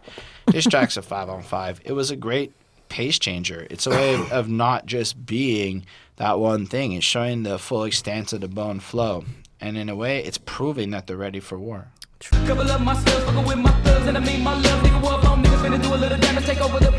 we are back. We have a guest on this one, if I'm not mistaken. And what do you think about this? Your Majesty. This song is good. It comes in with the same energy, the same everything that comes in, but okay, I was giving fives out the wazoo. Here we go. This one is a little bit less good to me, just a little smidgen less. I don't know what it is exactly. So first one, without crazy being the main part of the hook. Maybe that's part of it. Maybe I'm just really into crazy on the hook. Maybe. Oh, you got a MCM. But I do like Majesty. Majesty sounds fantastic. Mark as copycat incoherent is crucial. Smoke and hate with conflicts. That shit bite. That bite shit like microchips. I fucking like it because that's some computer bars. That's amazing right there. I was just saying today, why don't more rappers floss tech bars? And then I got that right here, and that was pretty fucking awesome. Their wishes, their command. Yep. Crazy comes in next with want some come execution, red rum. The part where it's just beautiful the way you can come in with that shit. See what you see in my eyes, murder, death defied, burnt alive, fried when they died. No one was able to find them because their bodies was up in fire. Now that is some savagery. That is like some guys who have really taken the time to plot this out with vivid detail. Like, if you think about it more like they're authors of a murder plot and in a less judgmental and condescending way, that is some real talent to craft it up. Like, that is not your regular killing. Like, they're going to kill you and then they're going to torture you to make sure you're not identified. Like, this kind of reminds me of the skits when the Wu-Tang Boys was making fun of each other with torture and shit. And, like, they evolved that. Yeah, but they, like, evolved those ideas into some well-crafted bars here. Yeah. And it's pretty fucking beautiful to me. Busy's also fucking solid with it. I'm a relent, infuriated that you hated, and pop can't fade it. We heavily sedated, coming back up. Now I get my buck shaking. Same kind of stuff, you know. Overall, fantastic flows, fantastic, awesome shit. I like when he's like trapped in the form of a bad omen. It's wicked. It was written. I'll be running and turning around and blasting and buck to him. Got him. Fuck him. Whatever. It almost kind of feels a little bit like you can picture them in the studio flowing out these words. Like some parts of it, they're just feeling like they're just almost the sounds of the imagination, like adding the ad libs of the moment so that you can really kind of feel the energy and the reasons that they're ready for war, that they're coming in. It gets on the more aggressive side, which is awesome because he just had that calmer song to give us a little bit of a break. It's lifted us back up, and we're ready for war, you know, because he got the Mole Thug army behind us, you know, and shit like that. So you really feel the camaraderie coming in. And then Lazy, surrounded by violence, my I'm bound to just live a lifetime, and this shrink want to get in my head because I'm amongst the walking dead. All I really said, if don't find you, bleed bloody red. And then you kind of get the sense that because of the lyrics, because of the way they are and stuff, you have these people trying to psychoanalyze and trying to break them down, trying to put them in these boxes, trying to judge them, kind of like I did to Tupac last week. And they kind of did that shit, and they're not really okay with it. They're just trying to express themselves creatively. And if I have to think about it in the way I live my life and shit, I try to do the same kind of style with writings and whatnot. So I completely get where the fuck they're coming from. I feel like the chorus here, it was just a little bit less good than some of the awesome Crazy Bone bangers we've been getting. Yeah. And for that reason alone, also the beat was just a little bit on the like I don't have a great way to qualify it, except that if I'm all have all those other ones be 5s by comparison to those ones, to me this one is a 4.5 on 5. I'm sorry, it's just not as perfect and flawless as, I'm sorry guys. Okay, Bonnie. Yeah, I mean this is one of my like 2 least favorite songs on the album. Off of like the first album, right? So this is just sort of like they're rapping, but they're still living like criminals. They're still involved in all like the street stuff, but they're just doing what they got to do. I like that there was like some sort of like bells in the background. We've had like kind of bells or like bell sounds in like a few of them, and I thought that was kind of interesting. Maybe like a church thing. So they're ready for any like attacks or any beefs. They're just sort of like getting high and staying safe. Like that's basically like the whole song that they're the whole message. And it is kind of like a tough guy sounding song. Like if I could like say something like that. It's just about like protecting yourself, doing what you got to do, get guns, stay safe. Fifth Amendment or whatever that is, right?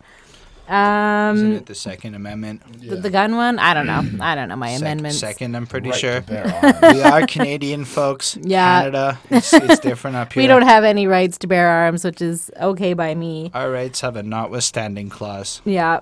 I mean, I give it a 3.5. This was not my favorite. Sorry.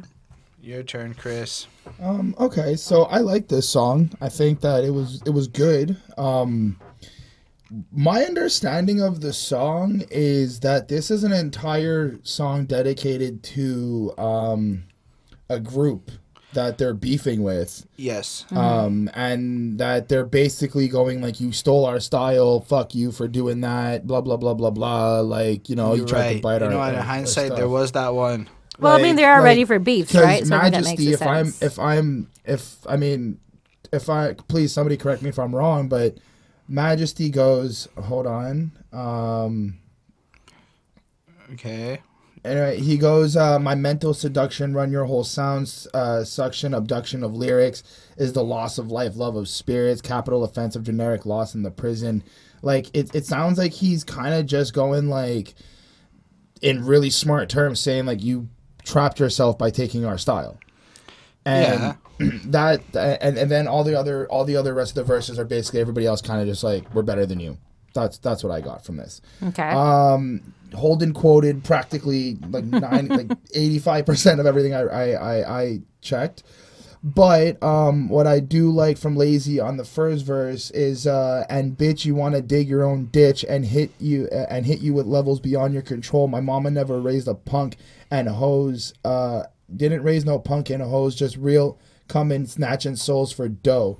And that was just savage. Like just the fact that he knows that he might have to catch bodies for money is just like that mentality to get behind it. You're just like, he's real, he's living that life, he's ready to do anything. Yeah, like anything. And verse 2, you quoted half of this. We stay heavily sedated, coming now back up my butt get shaken, deeply dreaming about this demon. My daddy told me it was coming, trapped in the form of a bad omen. It was wicked, it was written, I'll be running while turning.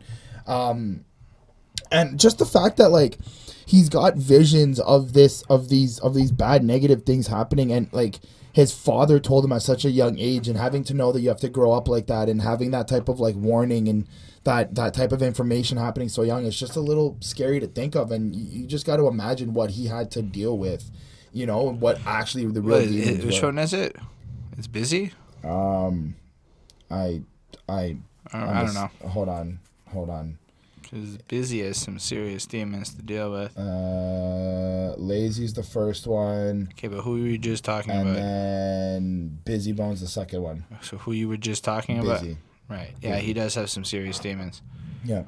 The track landed at a 4.5 on 5. I enjoyed it. I enjoyed, again, all the lyrics that Holden quoted are exactly the same one as mine. And from the other Busy, the other Lazy, and the Crazy Bone verse. It's just not something I'm going to be running back to multiple times, but the song is great. 4.5 on 5. All right, so Ain't Nothing Changed. Everyday Thang Part 2.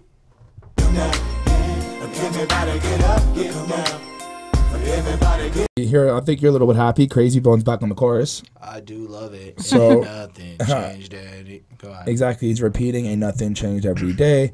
Kind of bringing, like, you know, it's the same shit, different day mentality. There's certain things we got to deal with. There's certain things we got to do. But also, I kind of like to look at it in a different way and be like, ain't nothing's going to change in our area. Like, this is so bad that things are just, like, death is still just going to be here no matter how long. Yeah, for you sure. know, like, drugs and killing is just going to be there.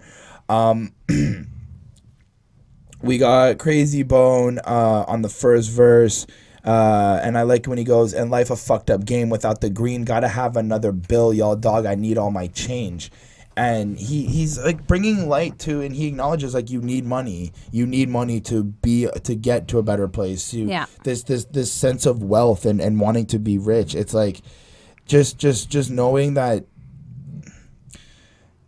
Having to like trying to understand what they had to fight to get like the money they had to make, and seeing kind of like what I kind of like the opportunities I had to do.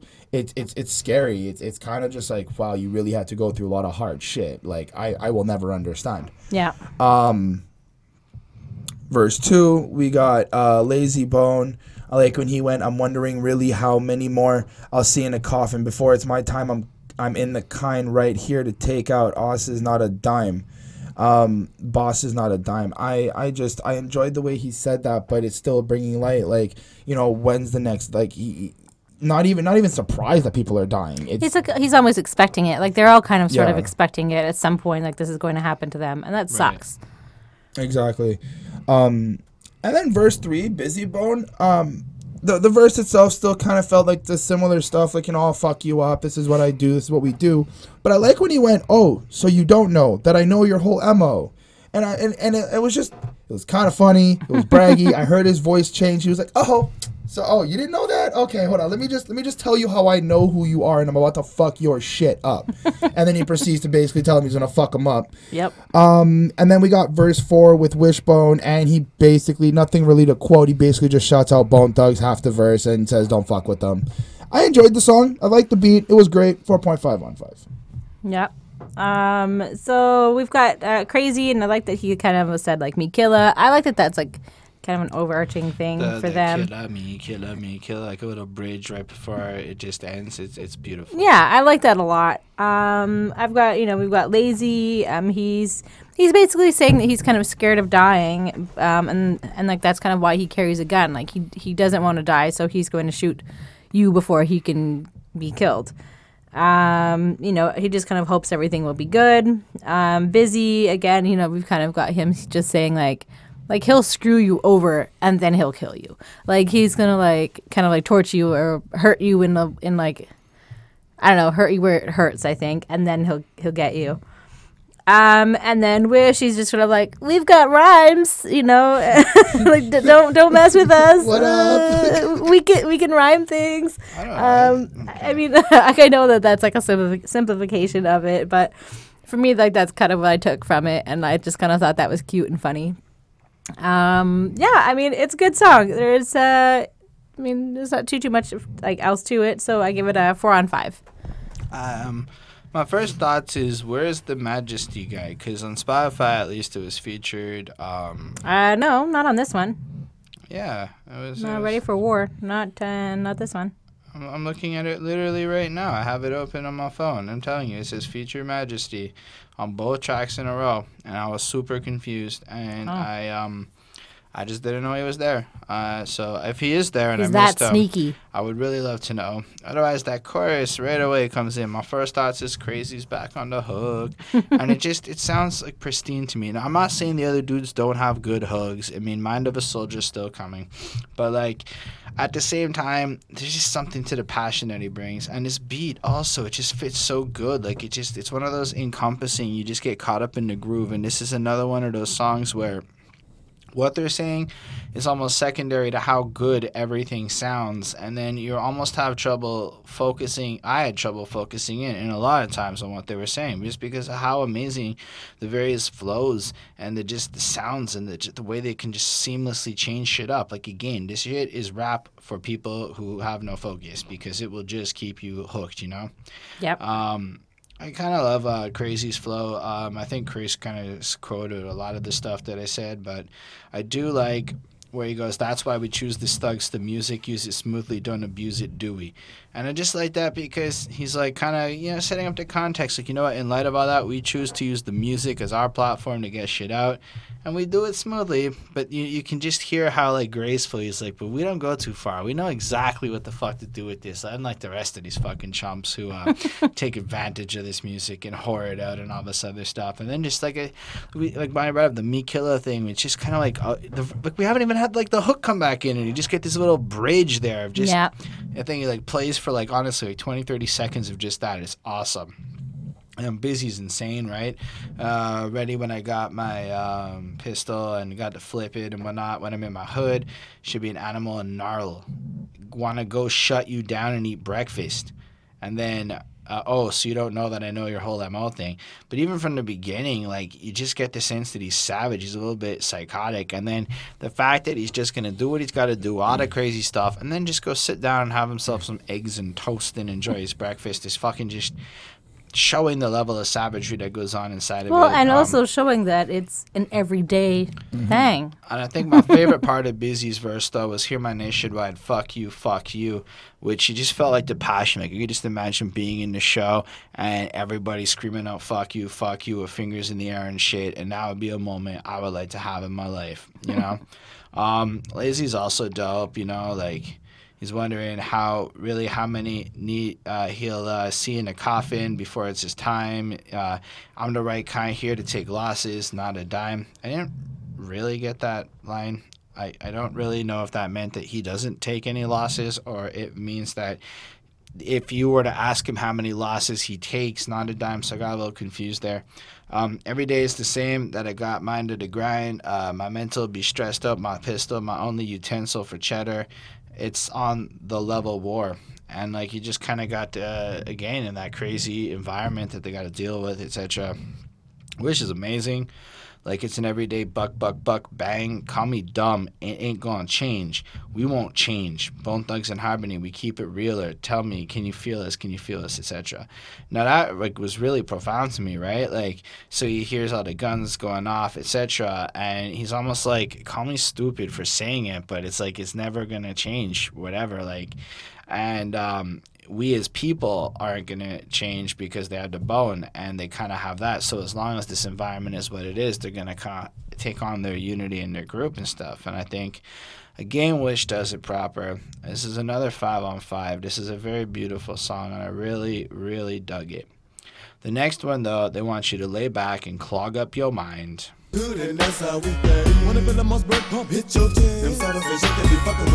I'll be honest. I lay back and I tried to let this clog up my mind. I did. I love the song. But the chorus is just not one of my favorite choruses. I'm saying it now as we start. I like this chorus a little bit less than the other ones.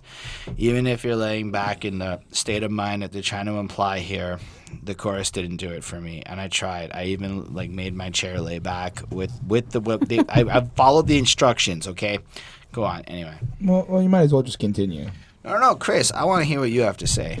Well, as per the chorus, I mean, they do just repeat, sit back and let this clog shit clog up your mind. So they repeat that about 3 times. And I guess it's, again, like this chant, and they're trying to get you in this mood. They want you to, I guess, be stoned and, you know, be relaxed and kind of just understand it. Now, I don't think it's like do what we do, as we see in other songs earlier. They don't want people to copy them. They want to like people to learn from their mistakes and learn what they're talking about. So they kind of want you just enjoy what they're about to express to you. Yeah. To like meditate, and so that it clogs up your mind. Well, that too. The beat sounds completely different than anything I've heard on the album already. That I want to get that out too. I don't think they have some really unique beats. Right, like the sound just sounds completely different, and it just got these weird chimes and these like there's drums at some points, but there's not. They're not that heavy. Like it was really nice to see a new beat. Verse 1, we got Crazy. I like when he went, now I'm to keep to myself. I don't fuck with nobody. I'm quiet. I'm thugging. Why they all so fast? May God protect to pull the trigger on my cousin. And I like that he's questioning, like, why is everybody trying to live this, like, fast lane is what I took from it. Like, why is everybody trying to move so quickly? Why everybody got to... Sorry, go on. Well, I was just saying, like, why is everybody trying to move so quick, move fast, and try to be out in the spotlight? Like, he's just there, like, I want to keep to myself, move in silence, like real G's used to do it. Yep. Make sure that everybody doesn't need to know what my plan is. I keep my money on deck. I keep my boys close. What if it's also a subliminal saying, why is everybody trying to rap so fast these days?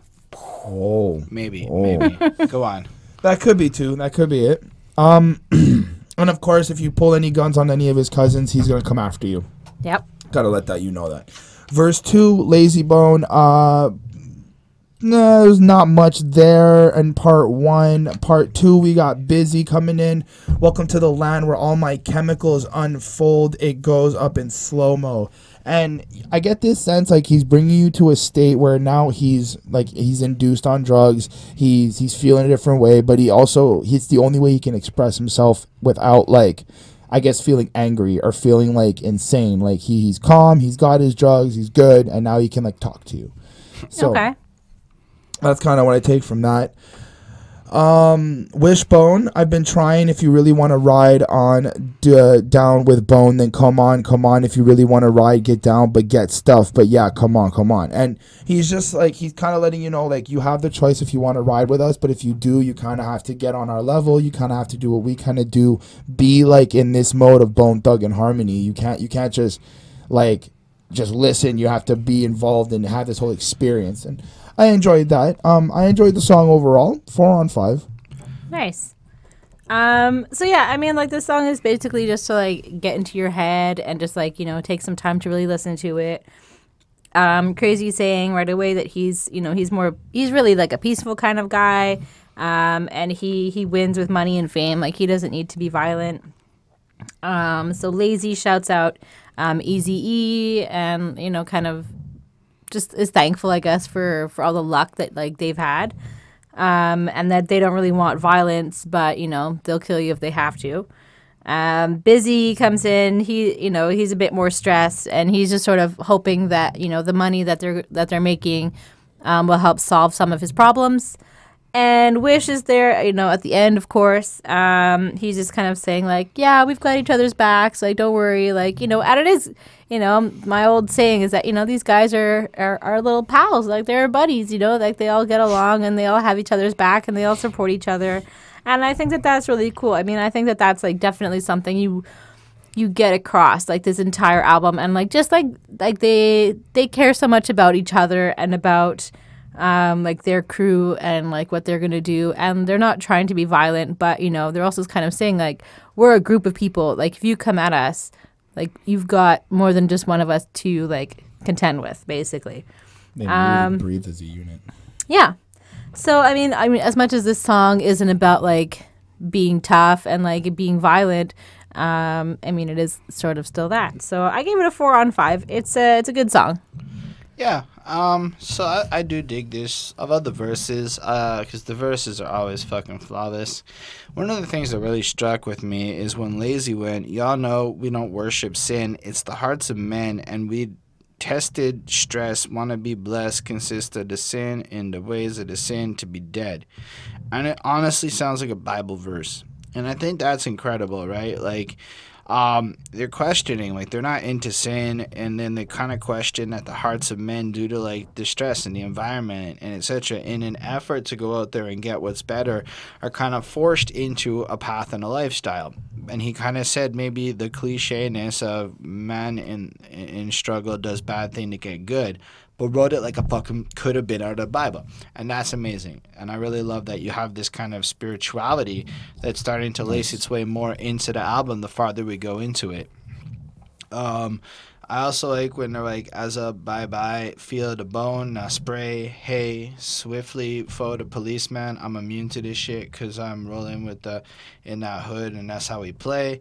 Want to feel the Mossberg pump hit your chest and finally realize. And it's kind of like, you know, again, more of this context of the fact that they do have to deal, yeah, like dodge the police, kind of avoid the situation.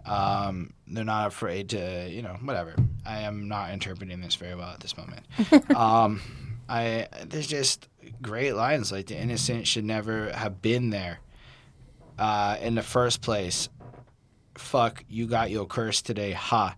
And I think that's crazy. I could be wrong. And he's kind of pointing out how this innocent bystander who got clipped in the middle of this other altercation, he's just like, you know what? It's your own fucking fault. You know, if you hadn't been in this place, you wouldn't have died. I guess it's the worst day of your life. Huh? That's a joke almost. But like the ha, like it's a joke, but it's not. Like it's not really that funny, you know? Yeah. I like how Busy's kind of pointing out that the love of money makes people going a little bit crazy, and how like for the love of money, making go crazy, and Benjamin Franklin, please come save me.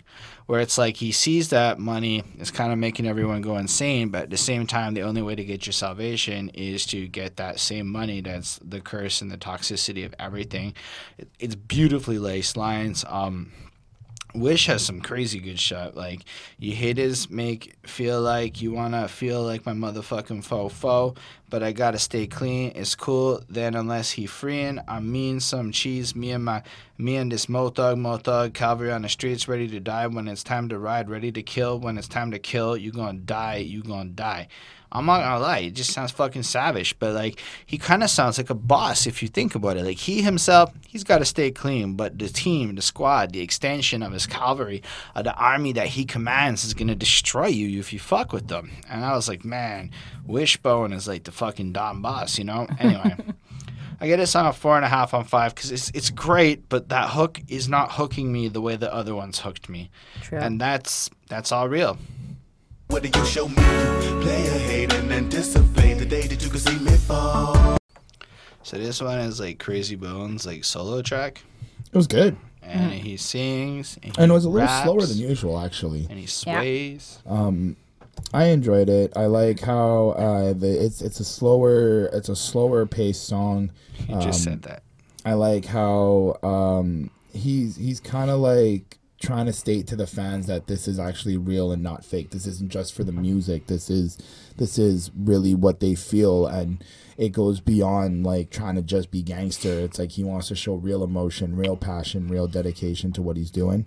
Verse 1, I like when he goes, in the eyes I'm labeled a menace, but I like it destroy ya. Paranoia will make me blow you away, but hey, got too close to me and that ain't how it's supposed to be.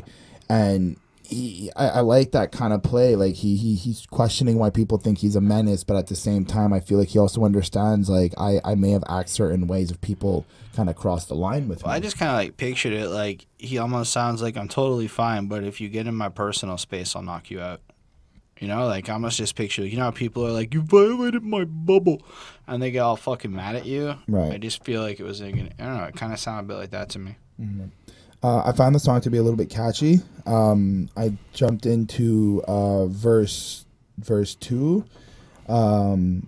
Last night I POD'd next to me, Ouija, and I fell in this fucked up state of mind, slipped in the dream, and I see demons screaming, telling me it's time to die. Why me? I see some, they coming to get me. And just to think, like he's even having like these nightmares, and what he's seeing could actually be a reality. Like there could be people chasing him, there could be things happening around him, and just to live in that constant paranoia, even when you're trying to get some sleep, that's also like a scary thing to think about, right? Yeah.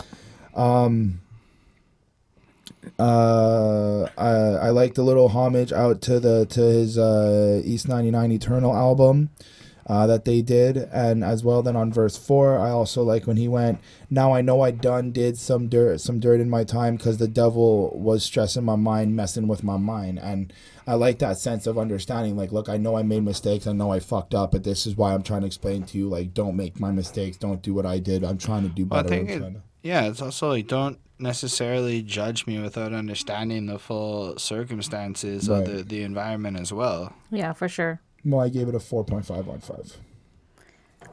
Yeah, so I mean that's basically what it is, right? So it's just sort of like a do what you got to do to survive, to stay alive.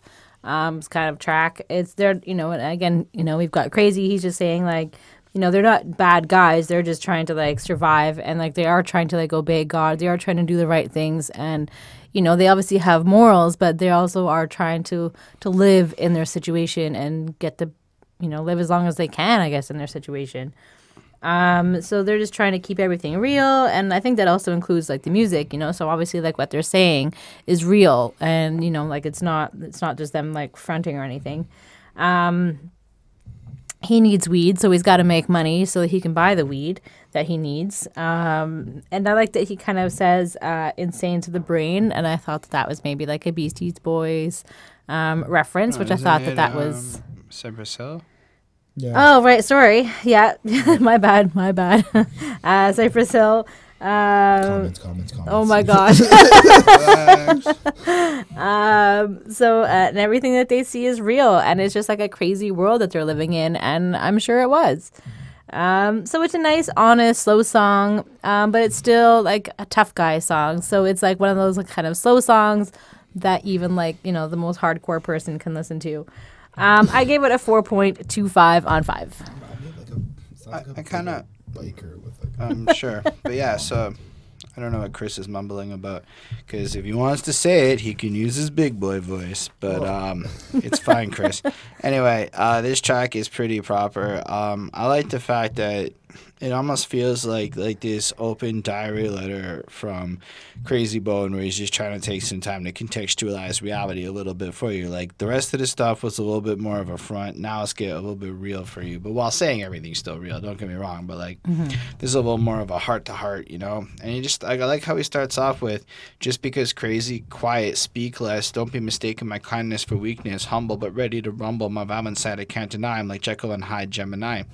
And right away, you see from the beginning that you can see he's a quiet guy, he's a bit of an introvert, he's a bit of whatever, but don't mistake that for weakness, especially at a time when people would always assume that extrovert, the bottom right corner there, where the more aggressive types always seem to be the more stronger, the whatever, and the quiet ones are always perceived a little bit like meek and maybe not as ready to go for it. But he's not like that. He'll fuck you up in a minute. I can't deny it. And I like the fact that he kind of has the Jekyll and Hyde Gemini thing, as Geminis are apparently kind of flippy-floppy in their ethics and their personalities, so that was pretty cool. But I like what he's like, destroy you, paranoia will make me want to blow you away, but hey, like Chris said that. But I like it because, you get the sense that this is a guy who is dealing with some serious issues. He's trying to figure out some shit. And I kind of get that. Like, I find that as life goes on, it's hard to almost not develop a sense of paranoia and suspicion of a regular man. Or, I'm not in the hood or anything, but people's fucked up in life, man. Like, you can go into an office place, you can go into wherever, and people are just fucked up. It's almost impossible not to develop some kind of a paranoia when you're, like, kind of like dealing with fuckers, especially people trying to come up and have a sense of redemption in their life, Yeah. I kind of felt it was good. I liked the way that he kind of kept switching between singing and rapping, and there were shorter verses, little snippets of thought as opposed to anything long out. Like, this was just like Crazy Bone harmonizing and showcasing the many sides that he brings to the table.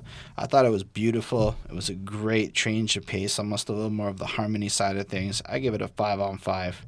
But let's move on and talk a little bit about Hardtimes. All right. Smoking and drinking too much, and yeah, it's slowly erased. Well, this one was interesting. It's, it starts off with like a cold wind, like maybe like, in the winter or something like that, like it's blowing. And it just sort of like gives you like that feeling like you want to protect yourself, you want to stay warm, you want to stay away from like all this coldness that's coming towards you. And then so this is sort of just like Crazy, I think, mostly is on this one. It's almost like a response to the last song. Yeah, and it's, just kind of talking about, like, bad times and, like, kind of like a depression that he's going through, which causes him to drink and smoke too much, and, he makes himself miserable, and he doesn't like that, but I guess it's sort of, like, cyclical, like, this is the situation that they're in, and this is what he's got to do so that he can function, but it sucks. Like, it's not a fun feeling. Like, he's not enjoying it. I did like that it sounded kind of, like, crinkly, like a record, like if you've ever listened to a record, like it kind of has like some like little scratches, so it kind of sounded like that. I like that. Again, so he's just kind of talking about like how all of like the violence and everything that is going on in his life, and all these people that he's seen die, and like all these like terrible things that he's been involved with or seen or heard or whatever. Or been affected by, is just causing him to be sad and depressed. And, he's kind of like, I'll pray for you if you pray for me. Like, he needs it, and he knows that you need it too, that he's just kind of there for you. So this is definitely probably one of, like, the most, like, heartfelt, like, honest and, like, sad songs, like, on this album or anywhere. It's kind of saying like all of this violence is only making people depressed. It's only making people miserable. It's making them take drugs and drink.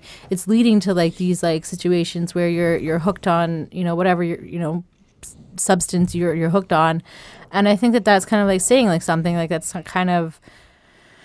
He's saying like something about like his community and like the situation that's going on, and not just his community. Like this is happening like all over the place. So he's just sort of. Like he kind of wants the violence to stop. Like he's, more peaceful than that.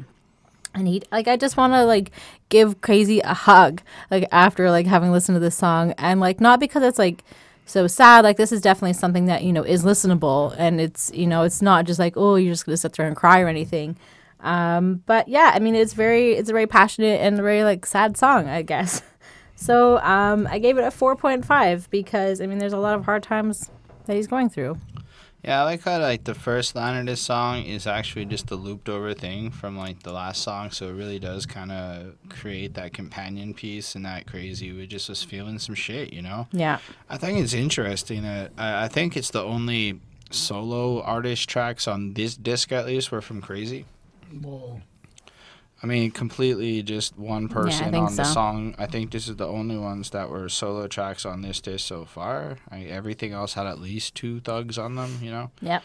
I really, really enjoyed this one. Hard times, Lord, my hard times, it got me feeling beat up and stuff, smoking and drinking too much, and yet slowly erased my sunshine. I don't know, like, how you can't relate to this. It's just the rawest honesty. It's like, he's looking around, he's feeling bad.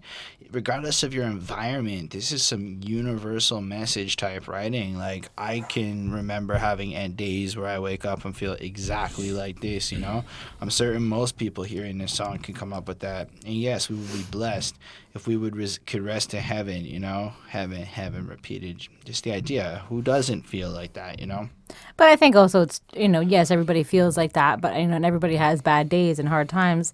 But I don't think that not everybody's living in the same sort of hood situation that he's living in, and seeing that kind of daily violence. But I'm saying at the same time, the song has that purpose, but it also goes so much further, because I think this kind of really is something that anybody going through the hardest times. I think you can empathize with him, absolutely. No, I'm saying that the way this song is worded, right, is mostly about hard times. It isn't about anything in particular. There is like. Now I can see with God as my witness that the wickedness will not remain. You've got to make up your mind. You want to be saved, make up your mind, or do you want to die? Yeah. So yeah, it's completely about the hood, etc., etc. But at the same time, pick a thing in your life, and it's completely about that. What I'm trying to say is this song in particular has this super universal message where it is about hard times. And I think it could be about addictions or habits or whatever, or people who are going through the worst moments of their life. And it's kind of trying to invoke that. You have the locus of control, and you can kind of create changes within yourself if you want the circumstances to be different. And that's at least what I took from it. I found it to be super motivational, super heartfelt, and honestly, it was short. It's the first short song. I'm just putting it out there. It's not the first one. There are some other ones. Everything is like 5 minutes, 4 minutes, and a bunch of chunk. The track is the intro. And like since this is the first short song since like the intro, as in under 3.5 minutes. I would say under 3 minutes. It's a short song for my metrics. And yeah, so I thought it was a short, sweet, and beautiful little ditty. I gave it a 5 on 5. Nice. I gave it a 4 on 5. I enjoyed the personal, the personal kind of like questioning that he's got going on. He's trying to like answer his own questions. But I don't. You guys covered everything about the song, honestly. Like, you guys quoted, Holden quoted everything, and at the end of the day, I think what he's trying to just get at is there is going to be hard times, and we can get through them. You just have to keep your head up. Yeah, it's essentially what I got from it. Okay. That's pretty much it. I don't really have much to say. All right, cool. Let's talk about Mind of a Souljah.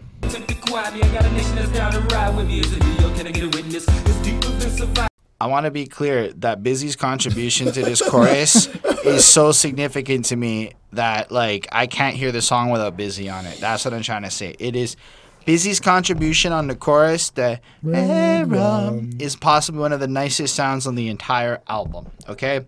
Mind of a Souljah. It's just such a good track. Mind of a Souljah, release and feel me. What a hook. Lazy, you got it, my man. You got it. What a fucking, I don't know. This is like an anthem. Does anyone else here agree that this makes you want to like pick up, strap up your boots, start marching, fucking grind on, take over the world and shit? That is the feeling of this beat and shit. All right, Chris, how do you feel? I feel exactly that. It does get you in this like energizing mood. It gets you to want to like take charge and go out there and do something about whatever the fuck's going on. But as well, I feel it to be a little bit personal towards Lazy, and he's expressing like what allowed him to have this mind of a soldier, what he's doing, where he comes from, how he's living. If I'm not mistaken, Lazy lost a baby boy. I don't know. On this song, I feel like Did he say something to make you feel that way, or did you just feel that way? No, I read an annotation, and he does talk a lot about baby boy, I think. Yeah. Well, that's why Busy is going baby boy, because I'm pretty sure Lazy lost a baby. Or maybe it's just like a friend boy that they called baby boy. I don't know. I don't know, Chris, but I would say look shit up before bringing it up. No, right. Something I quoted from the first verse was, I be clutching on my Bible while willing to die. The wicked is near me, dearly departed, but nobody hears me. Is we all gonna fall in misery? It's so serious. It brings tears to me, and you can hear the pain. You can hear him breaking and cracking under like the stress. I wrote it down. Lazy Bone lost a baby. Okay. You just the way you brought it up before. No, right. I apologize for the way I brought it up. I just because I wrote it down and it was in my head. And I like another line, and I think it's either like the second or third verse. He goes, "Fuck, what are you thinking, law? My judge is up in heaven." And I like that line because he's like, he doesn't care for what is happening down here. He knows that only God can judge him. He knows that he has to do certain things to survive, to get where he has to go, to achieve his dream. And he's only really willing to be judged at the end of it all once he goes face to face with God. Yeah. Other than that, I mean, the passion in this song is there. The power in this track is there. I guess I agree with you. I wouldn't really hear the song without Busy on there going Red Rum in the background. I'm just saying. And Baby Boy. How could you have two lines? You're limiting it to one. Fair enough. Obviously, anyway, go on. You guys, it wouldn't be the same on the hook, is all I'm saying. Well, I gave the song a 4.5. So this was the second song that wasn't my favorite on the album. Sorry, I know you're rolling your eyes at me. So, I mean, Mind of a Soldier, he has to kill. It's not a choice, very much in the sense of a soldier. He doesn't care about, like, critics. He doesn't care, like, what you have to say about him. Like, he's just, like, whatever. It does kind of sound like a chant, like a chorus, like that sense. And it's just sort of about their, like, going out and making money, do what you got to do. But for me, it was like there wasn't really too much else that I took away from it. I just kind of felt like meh, like it was all right. I gave it a 3 on 5. Man, the energy of this song alone speaks more volumes than like a lot of things. Anyway, It's just powerful. His flow is ridiculous. Like he's got such a ridiculous energy that like it fits like this pumping, this high energy thing. Whereas like Crazy kind of makes you feel almost pensive and like feeling. Here you're feeling like you're ready to go to war. You're ready to really take it on. Like you've got the rest of this album was training, and now this is it. This is like the final battle. Is almost how it comes off a little bit. Yeah. I like lines like, "It ain't nothing for done coming up, made it eternal. If I struggle, thank God, I'ma count my blessing. Trouble, but never made no stressing, just covered a lesson." I like the fact that, like, he doesn't look at the losses and the troubles in his life as anything other than an opportunity to find some wisdom and to grow from the situation. End of the day, he comes in and kind of sells multiple flows, all the same shit that we've said a bunch. I mean, it's hard to come up with some new stuff because I find that they are consistently good, meaning that for what they makes each of these guys good is pretty much the same thing on every song, only this is like the lazy version. I gave it a 5. I thought it was beautiful. I have not had this hook stop playing. This is one of 2 or 3 hooks that I think are like pristine perfect. This is like a fucking banger as far as the hooks go on the album alone. Anyway, If I Could Teach the World is the next track. Yeah. 1997 was a strange time for music videos. This is the strangest music video. Look, I'm not going to talk shit about the video in the sense that it's a bad video, because it's not. For 1997, this video pushes some frontiers. It's got some cool shit going on, really well thought out plot. But in 2018, watching this music video, you're like, oh, when no. they like go into the amusement park spinny spin gravitron thing and paint it out like a spaceship. Oh, the gravitron. I used it because I googled it and that's what it called. That was the my spin, word. like a fly, and like you could just picture it, like you were like, I've been on that ride, and all of it, and the graphics. It's the only ride that ever actually makes me feel like I might throw up. The fire, the CGI green screen fires and stuff like that. We're just discovering what this technology is. You forgot to mention they also are like in modern day looking like gladiators. Yeah, true. On the album cover. No, honestly, yeah, I have to say, fair. Looking at it made me think of the California Love video. Kind of remind me of Terminator a little bit. In like a post-apocalyptic world. It just made me think of the California Love video. I don't know if you remember that.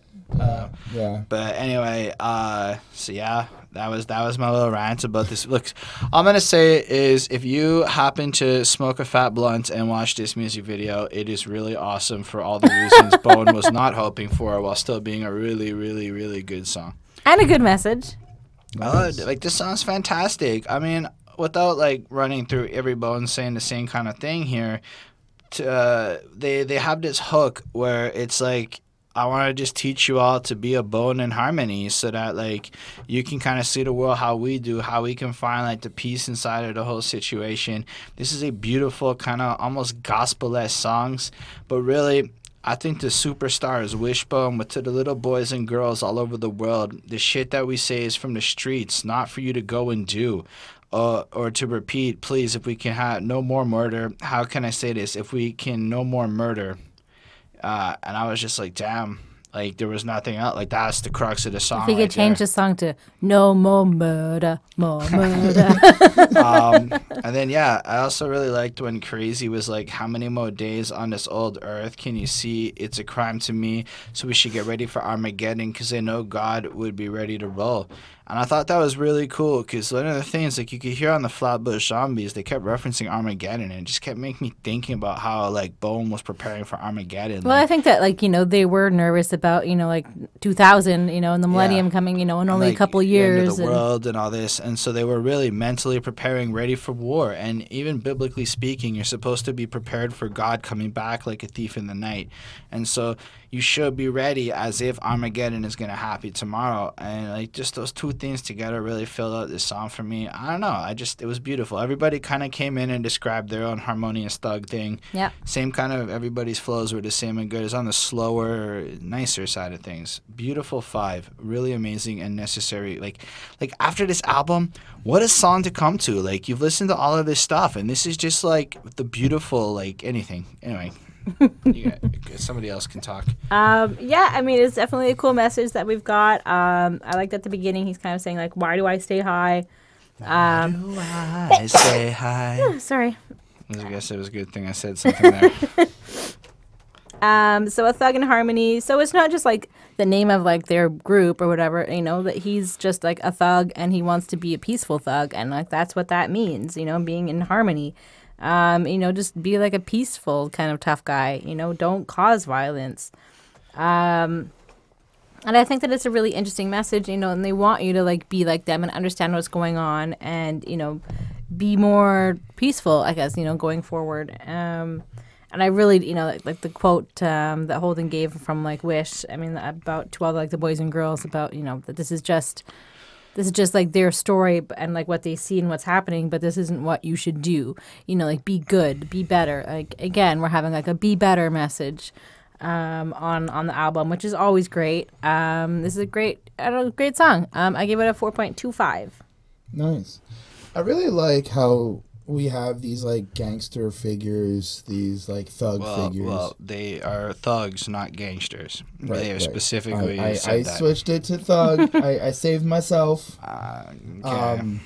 But I love how we have like these thug figures, and throughout like the album we get these pockets of like savagery and these like all like, you know, this is how like dark we are and stuff. And then we get to this song and they really kind of like captivate you on like all the thuggishness, and then slip in this, by the way, this is what we really want out of everything, and we want you to understand that we want peace and love, and you know, we want everything to kind of just stop like being so negative and stop dying and all this stuff. It was fantastic. I gave it a 4.5. You guys quoted like basically talked about it.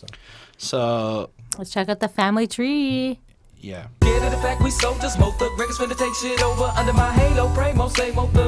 This is their Thug Family song, and it's beautiful. It is almost the perfect way to end this first of the double discs. I don't know if you guys agree with this. It's a pretty good song. I agree. How do you feel, Chris? I like it. Everybody gets super personal on it. They all have their individual stories about their individual families and wanting to express how they feel about each other, and also bringing that whole like Bone Thug harmony where like that Mo Thug lovin' is all throughout the song.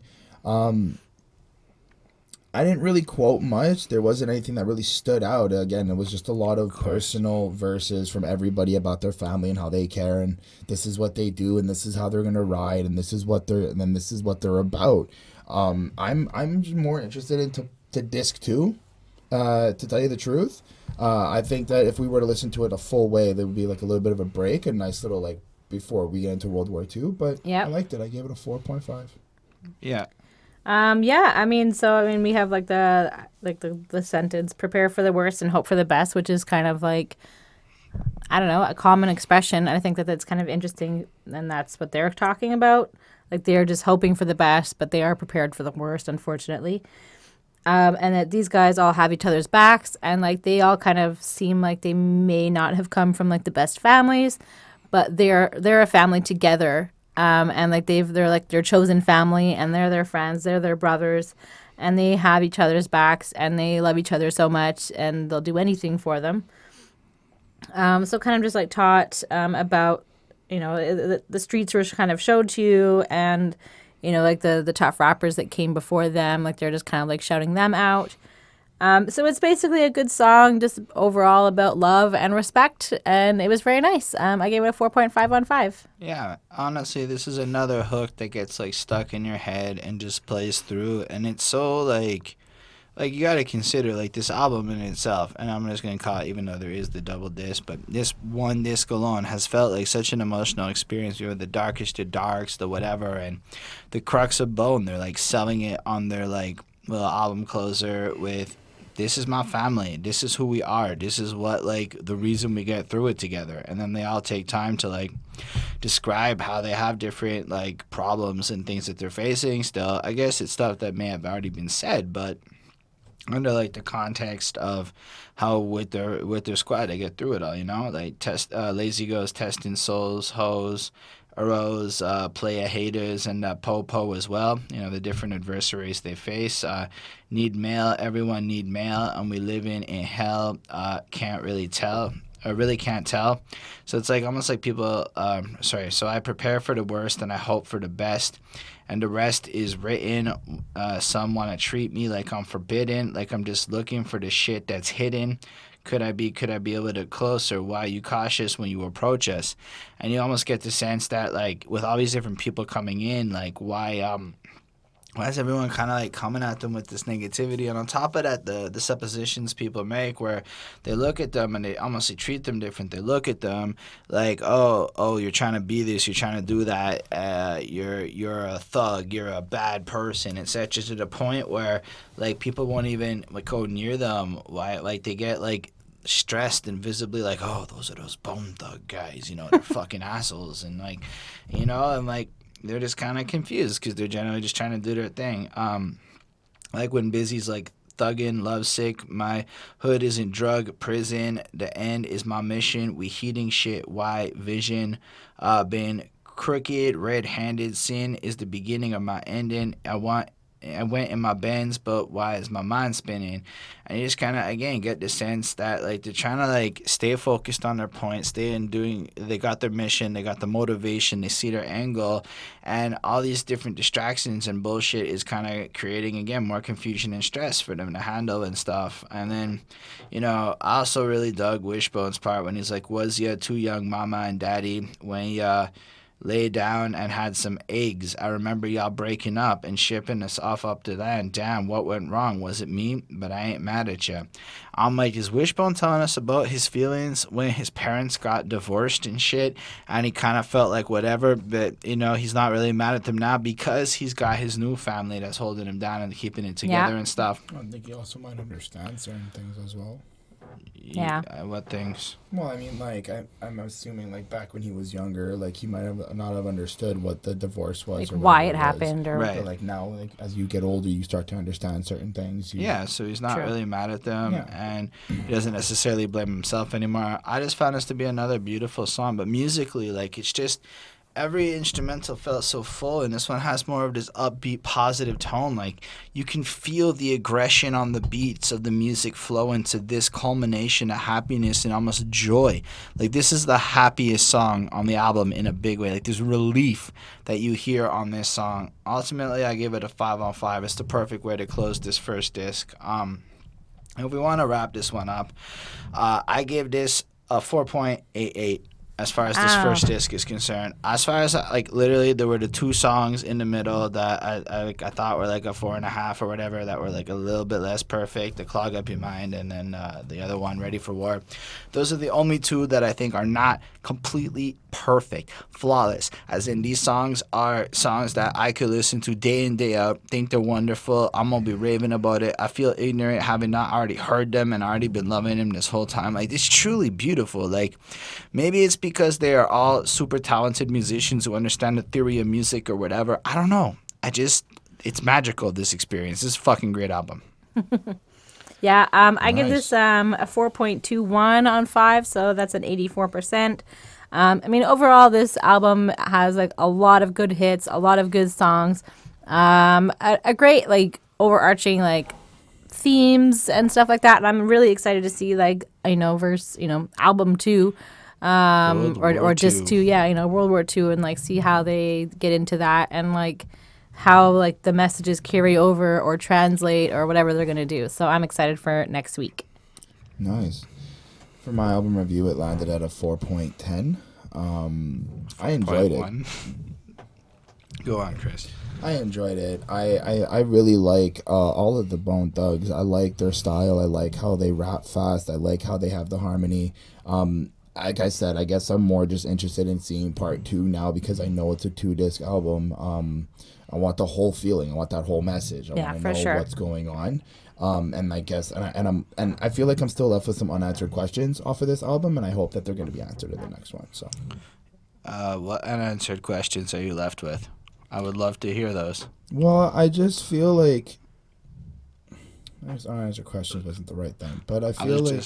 Weren't you curious to know what unanswered questions were left? It's more or less just like I have my own, like, just my own things on certain songs. Like, I just feel like there's more messages that they want to get out, and I think that there's a lot more of them expressing how they have to.